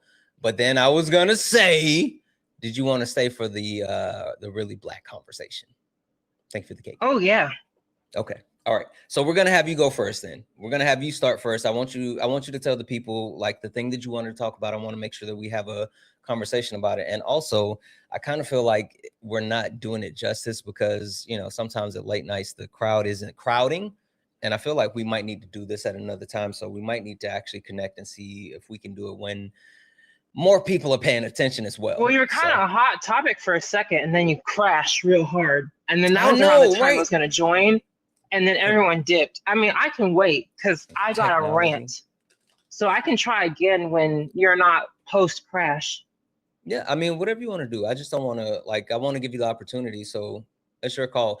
I'm really thinking, well, like ranting is fine. This is where you can rant. But like actually doing the thing, like the fundraising, we normally do that in a different space where we can, collect the coins. So if you want to rant right now, sure. I guess I'll do some of the ranting here, and then I will discuss with you later about the fundraising. This is difficult for me because what happens is when I get focused on myself, I go numb, and so it's very difficult to reiterate myself, but I will do my best. And forgive me if it's a little scattered, I will do my best to keep it linear.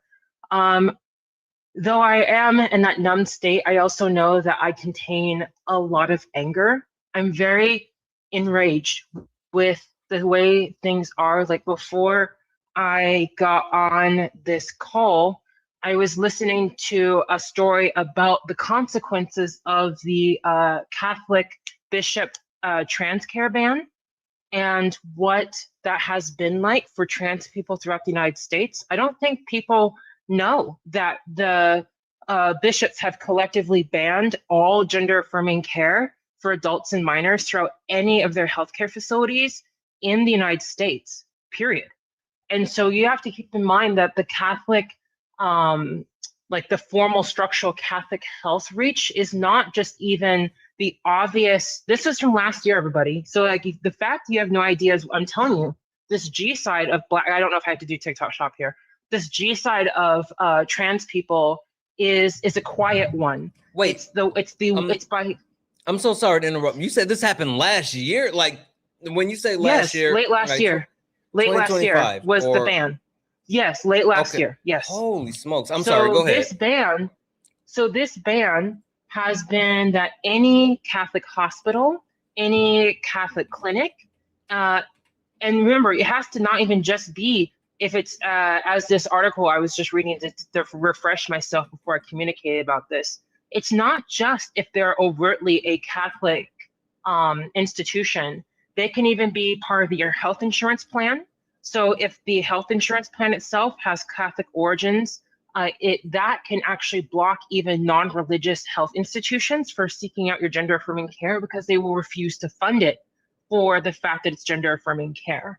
And also you have to consider that because of the coalition of money that they have, they've been buying private clinics and private hospitals that you would not think have an overt connection to the Catholicism, the Catholic institution, but they do because they've been bought. And so this is actually playing out even in unsuspecting places. And the amount of reach of how many hospital beds, for example, in proportion that Catholic hospitals may have within a state can be from 30 to 50% of the beds in a given state, including in states that have the supposed trans healthcare bans. These bishop bans actually work around those state bans and the way that they are treating trans people is so evasive as for reason why. And so this is just one thing that's going on. And this is not even the beginning of my story. Simultaneously, Portugal, which is known for wanting to be the safest countries for trans people to flee to, those who are privileged to be able to flee to, Portugal is now reversing some of its trans rights. It's going backward. So now you have Portugal going backward, and that was supposed to be one of the safe countries.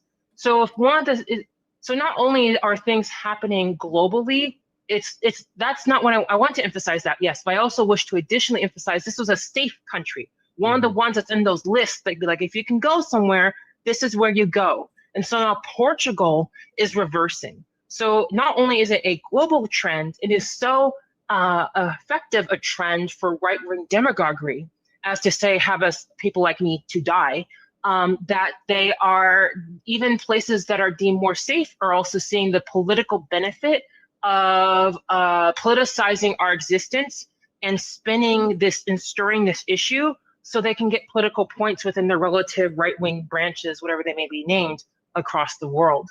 And even here in Canada, where I fled to, there is a threat to banning name changes for those that have committed serious crimes. And you think, okay, well, that doesn't seem like such a problem. But again, any inch, any encroachment you give is a permission for larger encroachment on trans rights or people's ability to exist. And when you parallel that or correlate that with the fact that particularly Black and Indigenous people are overly criminalized for what they are charged with in these courts, you're disproportionately saying then those who have heavy sentences, which are more disproportionately certain groups of people, will no longer be able to change their names. And so you're going to have among some of those people who are wrongly convicted at level of conviction, that level of judgment, be unable to legally change their name. And so not only this, there's also the notwithstanding clause in Canada. Notwithstanding means that there can be effects on people's life and wellness, but if they can do the notwithstanding clause, I'm being very superficial with it. Right-wing politicians have been trying to slide in policies throughout Canada with this notwithstanding clause. in order to try to push things through, regardless of the legality and against human rights. And so what is exhausting is that my life has been completely shattered. Okay, I don't share it all because it would be endless. Okay, I fled through a white man who ended up abusing me. So I was abused in a foreign country with no status, trying to put my own life together, which I haven't been, by the way, having to deal with all of that. I'm having to, as I've told you before, soldier on the U.S. trans advocacy here with Kate Glosson, because the white trans people that I've met that have fled up here, they don't do anything. And since the last time I've told you, they don't do anything. It's me and Kate Glosson who are preparing a joint video statement, polluting all her political power and connections to back me who doesn't have my life together. I don't have any income. I'm completely living off of income assistance and donations and begging. And then I, with my life fractured apart, staring at the ceiling, PTSD, I can't believe this is where my life is at. Completely, now I'm actually tapped into anger, completely disenfranchised, completely isolated, as the white trans people do absolutely nothing, but completely rely on me to do everything by implicit silence and activity. I then have to do this, and I'm having to do the fundraising for this, for the Afro-Latina trans woman in the States. It's like, if I'm a refugee and I have no money of my own, no stability of my own, I'm now having people, banks calling to get my credit card payments that I can't even do anymore. I'm trying to figure out how to furlough my student loans. You know, my whole life completely ruptured and shattered. I have nothing to me. The only things that give me some sort of semblance about I have stability or put togetherness are all the trappings of my life beforehand. My clothes, which are in garbage bags, which I won't even try to hang in a closet or anything, because I don't believe anywhere I'm staying is going to be of any length, because I have no ability to advocate for myself, no ability to actually earn anything to keep myself put together or financially secure my own housing. So I'm completely living off of perpetual charity ever since I've been fleeing my husband. That being said, why is it that I am the one having to tap dance for hours about Black misery, like a theater entertainment, trying to gather funds for this woman in the States? Why does it have to be me? Why is it me that has to show this level of care and attention, having to say repeatedly on TikTok, hey, you're talking about trans people and how they're in danger, and how trans people like Aaron in the Morning is having people fleeing from state to state. Hey, did you know there are also Black and brown people doing that too who are trans? Hey, are you ever going to talk about them? No one's talking about them. I keep saying this over and over. All the trans spaces, all the trans centering about advocacy, about how trans people are in danger, they don't give a flying F word about Black and brown trans people in regards to their safety. I know, because when I tried to hold some of them up here accountable, the ones that fled from the States up here accountable to be useful, to help me, they looked the other way and they went to silence and self-pity. So I, up here, because of the very same population, I'm having to bear the responsibility up here and trying to save a life in the States. And then that doesn't even get into the other Black trans person I know. She's in Seattle. People try to bring her across country to Canada, and they failed, and they butchered her attempt to enter so badly that for all intents and purposes, she is banned from entry because of the incompetence of the way that people managed and try to shove her quickly when she didn't have all the proper documents yet. But those people did not longer want to house her anymore. So now I'm trying to also figure out if anyone in the Seattle area will house her. So I'm having to try to look over 2 Black trans people in the country at the sacrifice of my own life. At this point, I don't even look at my life anymore. I'm just ignoring the phone calls when the bank is saying, oh, you haven't paid your things, whatever. I paid them for all these years, but of course, the second I show vulnerability, which was the mistake of trusting my husband, who's the reason how I even got up into Canada, you know, now all of a sudden the calls come in. My life is broken. My life is ruined. And yet I'm still doing all these things because they have to get done. So when all these people are talking about, oh, help the most marginalized, we have to lift them up first, and then it lifts everyone else. I don't see anyone doing anything. Even the people that are like the most supportive, even on here, they're not like, hey, do you want me to do something for the fundraiser? Hey, do you need help? How are you feeling? No one even does that. They're even saying, you know, I haven't actually been supporting your stream enough. I'll make sure to attend next time. How is it that you're on this app, Collective You, on this app talking politics all the time, And you come into my fundraising app, you go tap, tap, tap, and you move on, and you show that even the people that are like, let's be pro-Black, let's center trans people, we are fleeing for our lives on a whole planet that wants us not here anymore. And I'm saying even the people that don't say they don't want anything happen to trans people, if you're not doing anything tangible, you're just as complicit.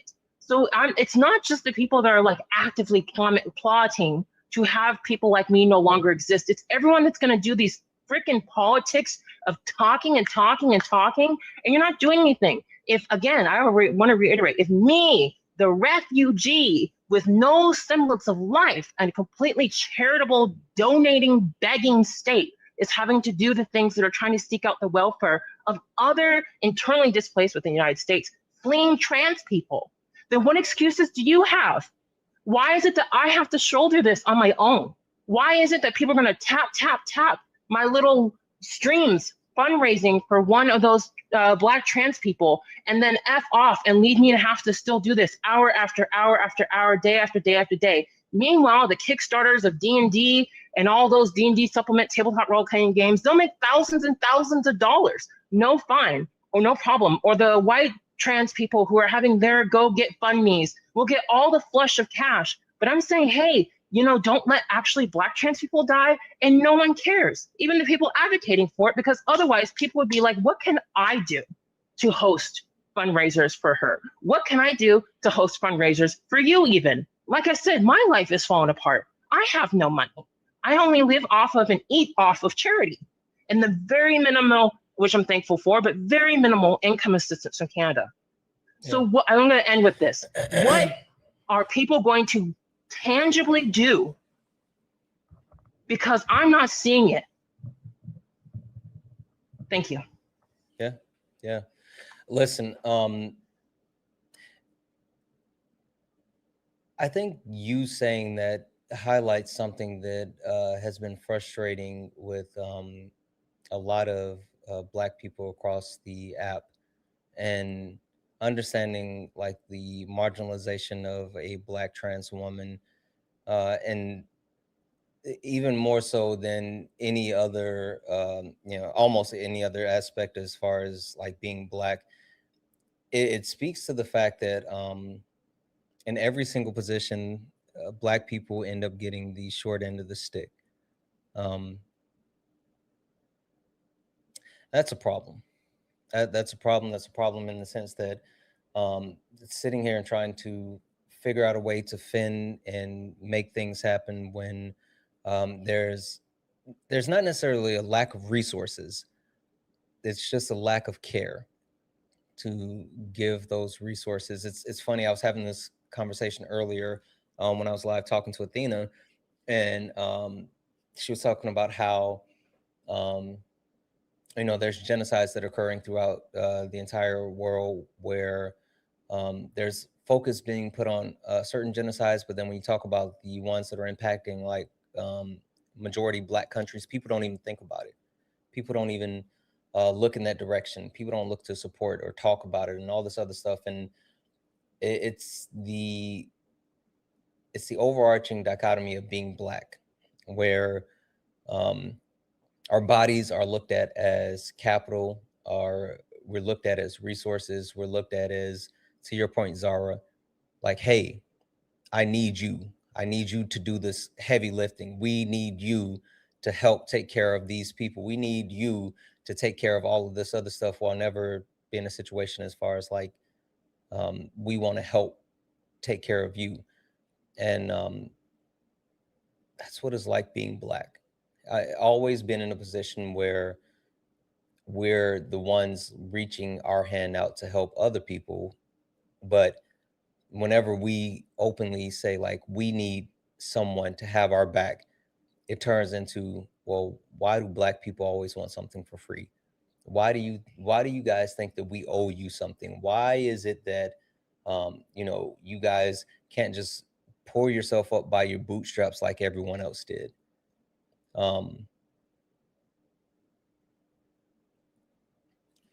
That's your story. It's not only heartbreaking, but it's sobering to the reality of Black people.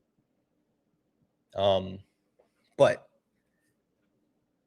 I'm glad that you got an opportunity to speak about this, Zara. I think it's super important to actually have a space where you can be heard. I think it's super important for you to be able to share your feelings and be able to get it out. Um, and I always advocate for that. But that's never the end. Not here, not in my space, not how we do it, and you know how we do it. So the first thing that I will say, unofficially, because we got what 350 people hanging out here, Zara, if you could like really quickly at least point the people in the direction of the GoFundMe. I know there's one in place, and tell them how they can find it. But even more than that, I need you to shoot Kay a message, and we're gonna figure this out together. Got it?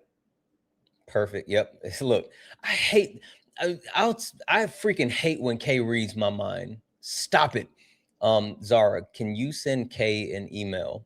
And we want to make sure that we are doing what we can do to help, and we'll help organize with you. Okay. Thank you. I just want to reiterate, though, clearly, every Black trans person I know in the States that I have a personal relationship with, we all need help. I'm in Canada now. I need help. Petra, who has a GoFundMe, needs help. And Lady Ashton, who's stranded in Seattle. We all need help. I just want to reiterate to the population, we are here struggling and dying. Thank you. Absolutely. Absolutely. Zara posted the GoFundMe in the chat. You guys can see that. That's for Petra. Please make sure you guys go take a look at that, and please help and support, and we'll organize something official. But again, Zara, if you go to the link tree in my bio, Kay's email is listed in my link tree. Shoot Kay an email, and we'll organize something together for that aspect. Okay. Okay, I'll go look at that now. All right.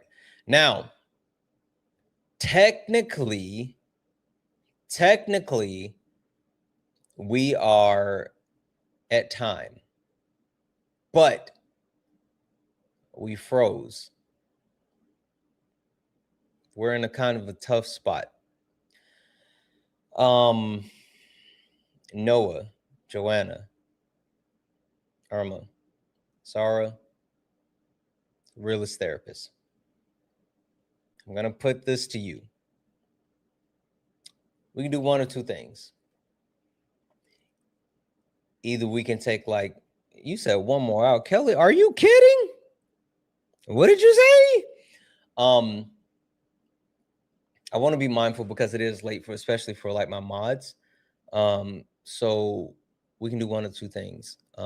We can take like another 15 minutes and try to have some of this conversation, which I don't, or I don't know if I can get the commitment from all of you to come back and we start late nights with this conversation tomorrow at 7 p.m.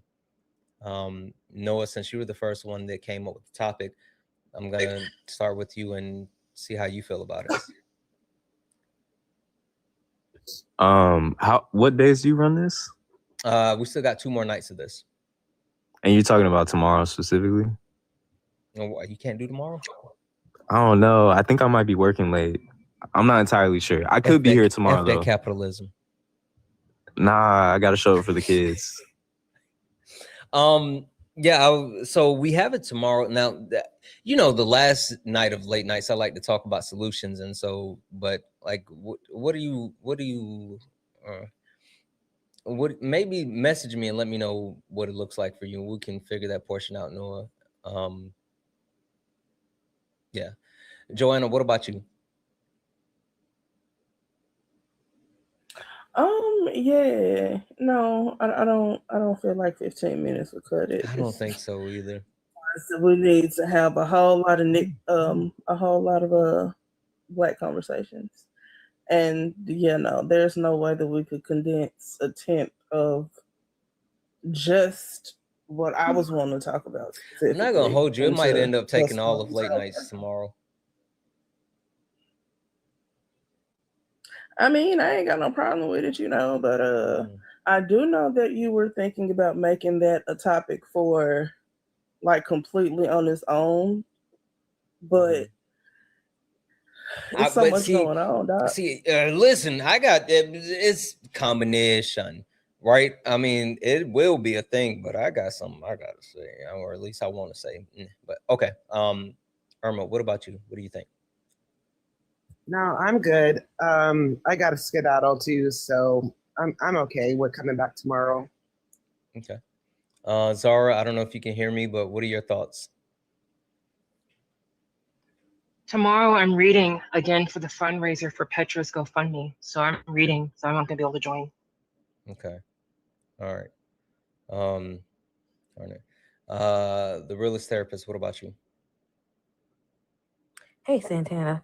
You know, I'm cool with whatever. I don't think 15 minutes will be enough, especially when we get conversations rolling and feeling like we're getting somewhere. And, you know, if people need a break to refresh and, you know, recollect and get our thoughts together and come back and enter in the conversation stronger and sharp, I'm with that too. So I am gonna go with whatever majority says.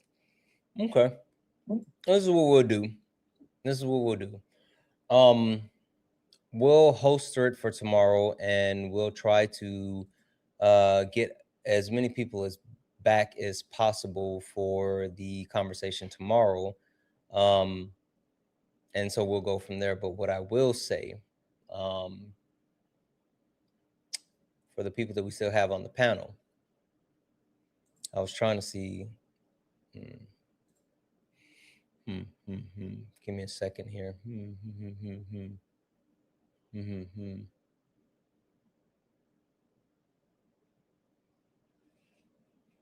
A second.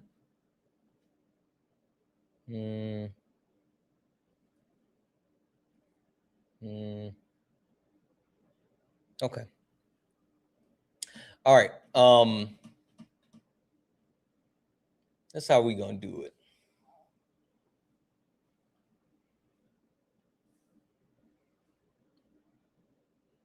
Open mic.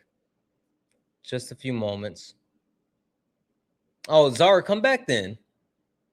I thought you had to leave. Come back. Open mic. Just a few moments. What do you guys think about FBA? Man, listen. This late nights, they should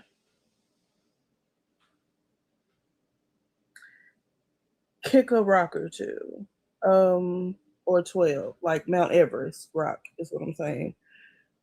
Like some of the premise I understand, because Black people historically have done so much for this country, and every time we pull up a few inches, everybody gets the benefit of our labor more than we do. So I get it. But the bigotry and the xenophobia, like, I be wanting to square up with them. Like, how can you be, and to say that you're pro-Black and vote for that man, like, no, you're not pro-Black. You're just excited that you have somebody to look down upon at this point. And I can't get with it. I can't get with it on no level. Yeah. On no level. They need to go somewhere. They're harmful to everybody. Yeah. Except white people, which is crazy. Yeah. Really quick, because it looks like we're getting a raid. Noah, how do you feel about being a tether? I was gonna say what y'all were just saying sounded like tether babble. So I was about to do. I need you to take off your hat so I could do the skull measurements, so I could tell if you're FBA for real. Yeah. Irma.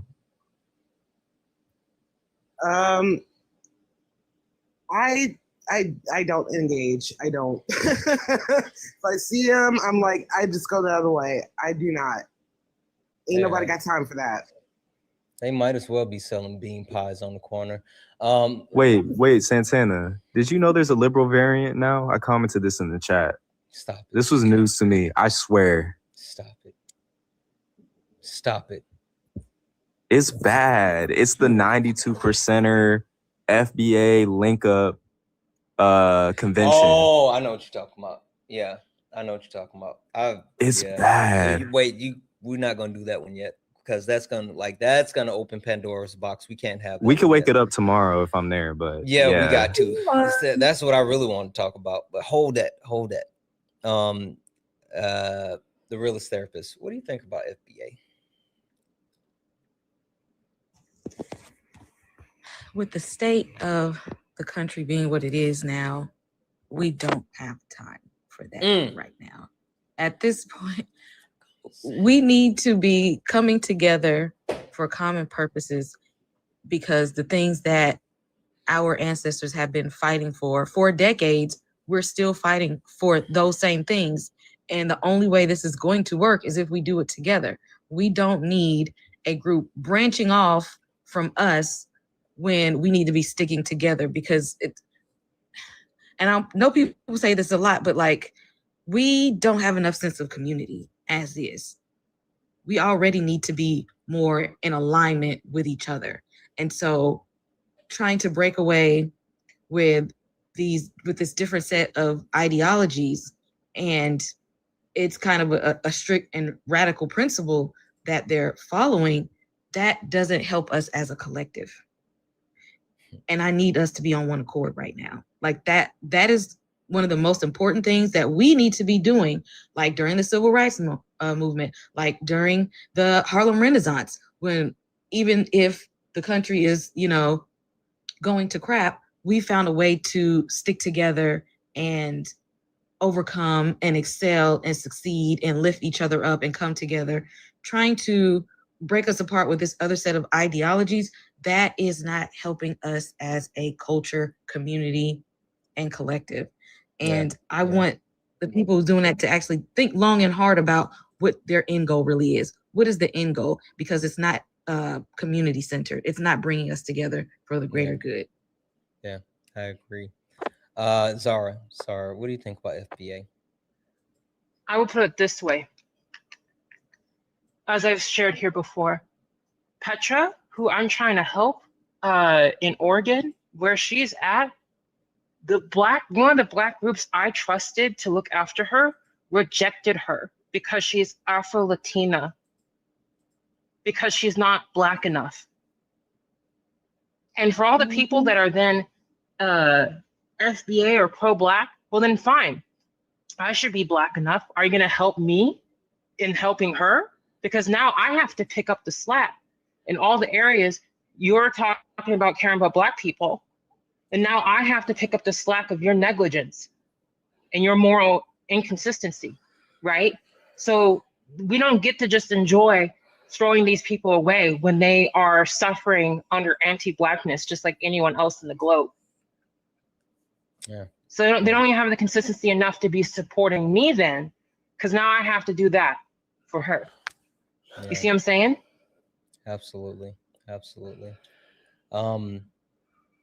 W's in chat for Trent. Trent sent a $1 donation. And Trent, thank you for the love.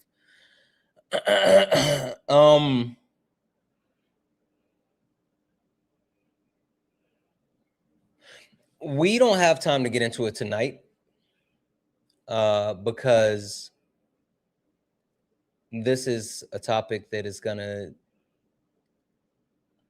take more time than we have to give because of late nights. But what I will say is I just checked the viewer list to make sure my mom isn't watching. And surprise, surprise, she's not watching the live right now. And since my mom isn't watching the live at this moment, I just want to take a moment to say, Joanna, I'm trying to mute you. I don't know what's happening. Am I not muted? Hold on. No.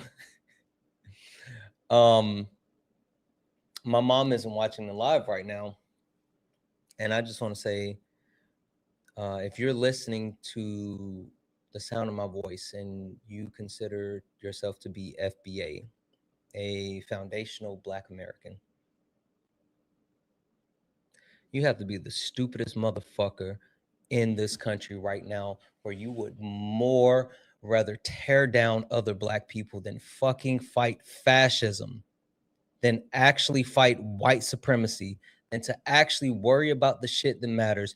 You would rather spend more time tearing down other Black people, and for some reason thinking that other Black people aren't Black enough, that don't suffer because you think that you suffer. You are a fucking idiot. And I am so sick and tired of like the absolute mental gymnastics you have to engage in to be FBA, while at the same time being the selfish piece of shit that you are, and not caring about other Black people, not caring about anybody else, and only caring about yourself. You are an absolute joke. You are worse than the people standing on the corner screaming at the top of their lungs. You serve no purpose. You have no functionality. The only thing that you do is scream that other people are tethers while bringing nothing to the table. You hold no power, you hold no community, and you know nothing. You have no sense of intelligence, not even intelligence enough to understand what's happening in our country or outside of our country. So you have no value, no substance, no purpose, and no voice worth hearing. I have not heard one person who said that they're FBA ever say a single thing that is actually intelligent. Not one time. Not one time. And I have had so many FBAs come up and try to debate me on politics, and you don't even know the basic principles of politics. You have no idea of electoral politics. You just think that if you cozy up close enough to the white man that you're going to get a little bit of that white power. But guess what? You'll never be them. You fucking weirdos. And if you're more worried about tearing down other Black people than fighting fascism, than fighting Nazis, than fighting white supremacy, then you're the problem. And we're going to talk about that tomorrow. Anyway, I'm going to let you guys go. I appreciate you all coming up on the panel. We'll start the conversation there tomorrow. I appreciate you all.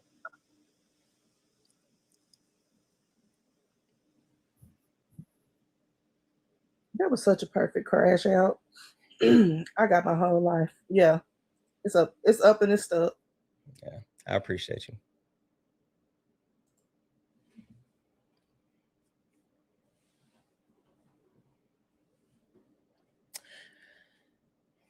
I believe in Black solidarity. I believe that whether you're a Black person from South Carolina, whether you're a Black person from Quebec, whether you're a Black person from Kenya, whether you're a Black person from Barcelona,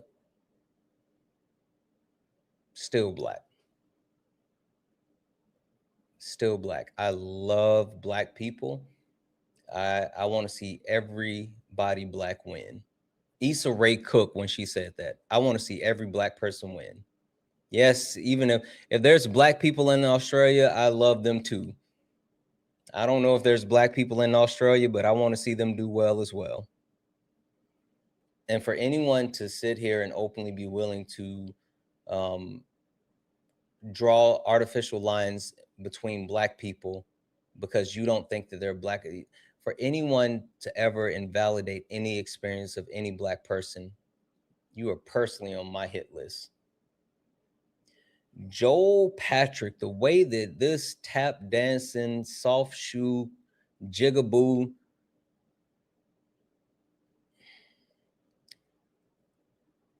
I would never let anybody invalidate Joel Patrick's Blackness. And Joel Patrick hates the fact that he's Black.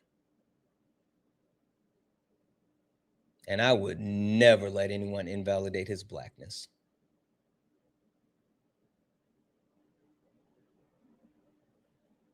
When is your birthday, Sean? Wait, when's Sean's birthday? Yes, F Joel Patrick. Don't get it twisted. Don't get it twisted. F Joel Patrick. Like, two things can be true. We're not going to let anybody invalidate Joel Patrick's blackness, but it's still F Joel Patrick. Two things can be true. Sean, what, right now? Get up here, Sean.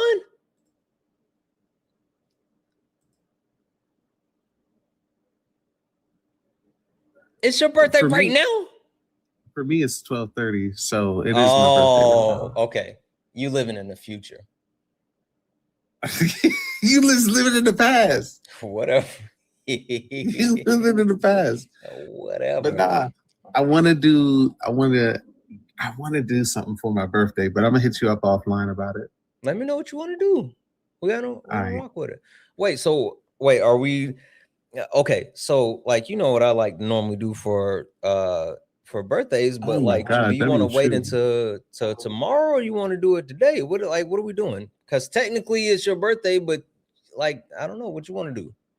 No. We can go to bed, wake up, and do it. All right. But I just wanted to know because I want to talk so bad about the diet. You know how bad I want to talk about the diaspora. We're starting the conversation off with that tomorrow, and I feel like it's going to take the entire live on my birthday. That's what I'm talking about. All right.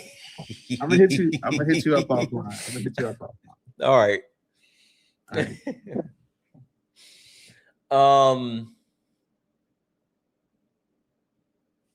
Yeah.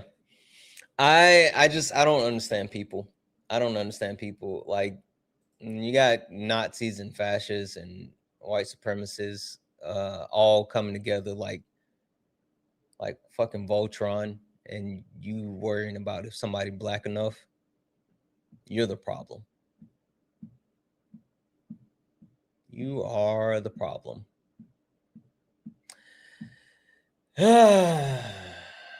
Anyway, we're gonna get out of here. We're gonna get out of here. Uptown, what's up? Yeah, Dwayne, like Voltron. They coming together like Voltron. Oh my God. You say nighttime with Graptown or whatever. All right, guys, we're gonna call it. It's time for us to go this evening. I'm actually tired. I'm gonna go to sleep.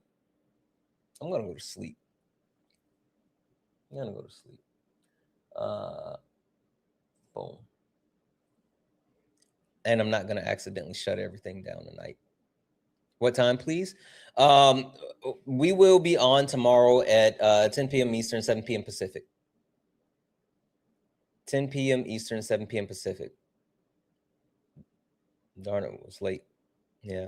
It's your birthday too? Happy birthday. All right, guys. You said check Venmo?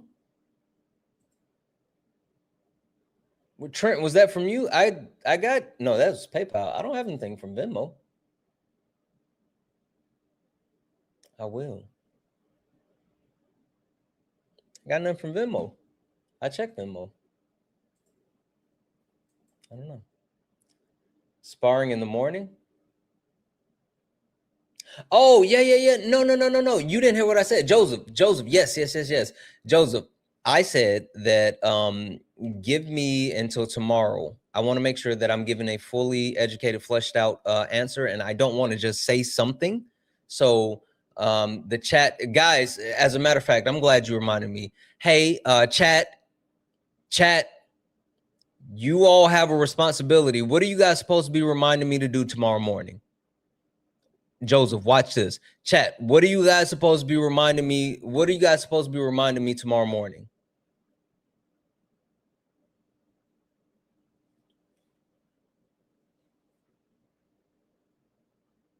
Okay. You see that, Joseph?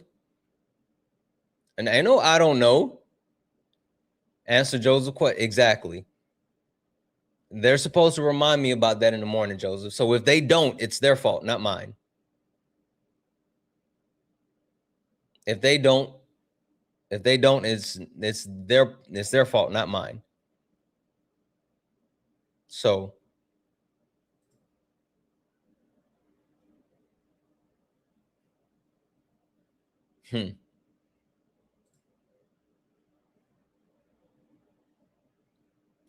Not there. You better be glad. I would have.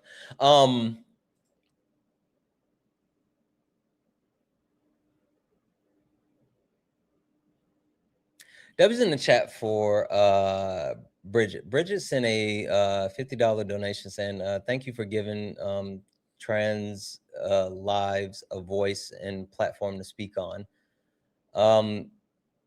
Bridget, thank you so much for that $50 donation. And one, you never have to thank me for giving anyone a voice or a platform to speak. Like literally, it says it in the name, it says it in the pay links, it says it on all the socials.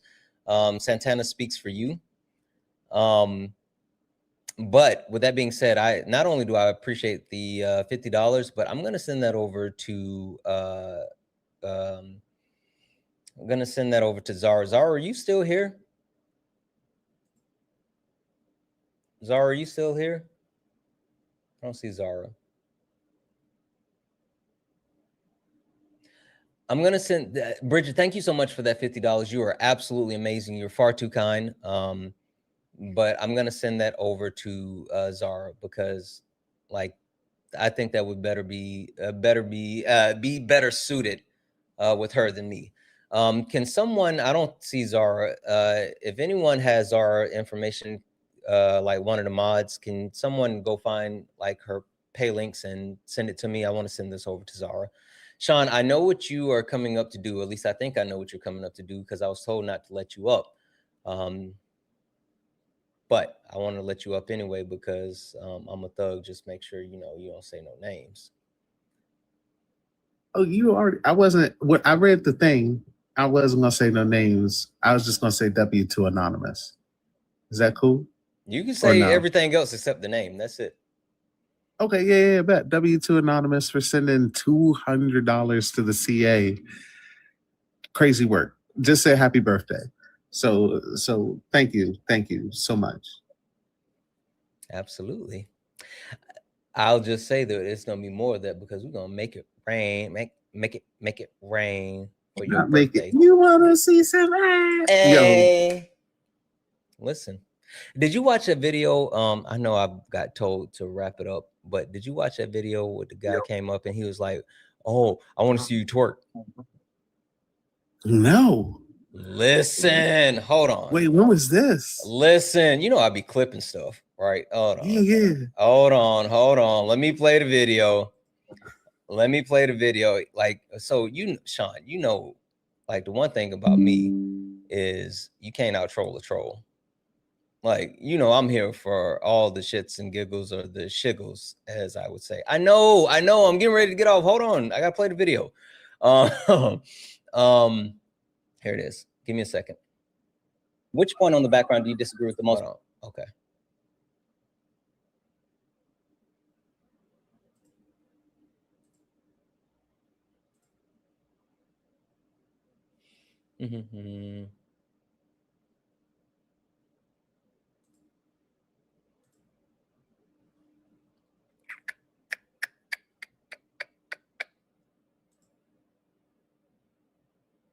Wait, we'll do it this way. Sorry.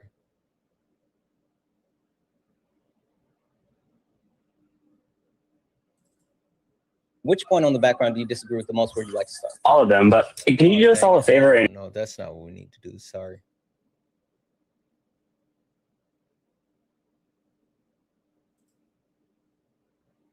Can I also say W to April for the 25 on CA? That's right. W. Where is it? Oh, here it is. Okay, got it. No one send me any Discords. FYI. No Discord messages. All right. Ready? I'm listening. Which point on the background do you disagree with the most? Where you like to start? all of them, but can you do us all a favor and get up and shake some ass? Depends. How much are you willing to send to the pay links? I don't know. I mean, I think there's a lot of people in here that want to see you shake some ass. Okay. I'm not above doing something strange for a little piece of change, but I'm not going to do it for free. So if you want to hit the pay links, Cash App, PayPal, Venmo, Santana speaks for you. If you hit the pay links, I would. Come on, you got to throw that ass in the circle. Yeah, there we go. I will, but I'm not doing it for free. So, question: did you come up here to like hit on me, or did you want to actually debate? Because like, if you're hitting on me, no, thank you, I'm married. But if you want to debate, we can. But I'm. I'm gay. I'm gay, but you are attractive, but not my type. That's fine. But I'm not doing shit for free. Like, you know, black people labor isn't free, especially not mine. So if whether you know, don't make it about race. I mean, you're a handsome guy. We want you to throw some ass in the circle. Or if I'm gonna actually twerk, I don't care which one I do, but I'm not doing it for free. So if you're not gonna hit the pay links, then actually tell me which point you want to debate. Or did you have nothing and you? Yeah, that's what it was, chat. He thought that he could come up here and troll. Yeah, he did. That's exactly what he did. That's literally exactly what he did, bro. Like the fuck. I mean, if you thought you like again, if you wanted to actually fuck it, you can't out troll a troll. He thought he was gonna play in my face. Hey yo, is all I'ma say. Hey. He thought he was gonna play in my face though. He thought he was gonna play in my face. Like fucking hit the pay links. What you got? Anyway, I've been told multiple times I gotta go. And I have like the long-winded. You speak to everybody before you leave. Good night. So you know how black people leave, right? You know how black people leave. They don't understand. That's what take me so long to end the live every night. They have no fucking clue. That's what it is. We be like, I'm about to go, and then it's 30 minutes of talking in the house, and then 30 minutes of talking in the driveway. Exactly. And another 30 minutes of talking while I'm sitting in the car. Exactly. And listen, we gotta do the listen. For the people who are judging me, for the non-black people that are judging me for having long closings, you're racist. Hold on. For the black people that are judging me for having long closings, you're anti-black. So pick which side you are standing on. I got one better, Santana. What's that? For the black people who are judging us for taking too long to say goodbye, you're FBA. Oh, goddamn tethers. Yep, they're FBA. Now now who want me to end the live now?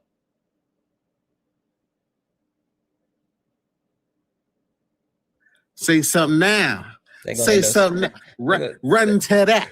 They're gonna come and look at Santana playing the race card again. All right, I gotta go. All right. Hit me up tomorrow. All right, I will. All right, seriously, guys, we gotta go. It's late and I'm tired, and I'm gonna go kiss my wife. Let's go. Yeah. This ain't your regular panel. Nah, we speak the truth. Late nights with Santana and Mama Jones watching. Better keep it clean. Let's go. Late nights, truth in the convo. Everybody get a seat at the table. From the block to the books, we mindful. No screaming, just dreams and the Bible. One mic, one voice, we build bridges from the heart of the hood to the world's big issues. Politics. I laughed so hard I called a cramp. The real ones listen before they rebuttal. Late nights with Santana. Yeah. Mama Jones watching, so keep it growing. Ain't about flexing, this is purpose zone. Santana hold it steady when it might get hot, but we ain't here to fight. We here to connect the dots. Yeah. Late nights with Santana. You already knew. Good. I just laughed so hard I caught a cramp. Okay, guys, we got to get out of here. Seriously, thank you all. Thank you all for being here. We'll be back tomorrow. Same bat time, same bat channel. 10 p.m. Eastern, 7 p.m. Pacific. We're starting with a real black AWS conversation. Pulling muscle from laughing. I am old. Guys, thank you for everything. Thank you for all the gifts, the taps, the likes, the shares. Thank you all for hanging out. Thank you all for being amazing. Thank you for a great night. I love you. You. I love each and every one of you, except all you tethers out there. I love you all, and as always, peace.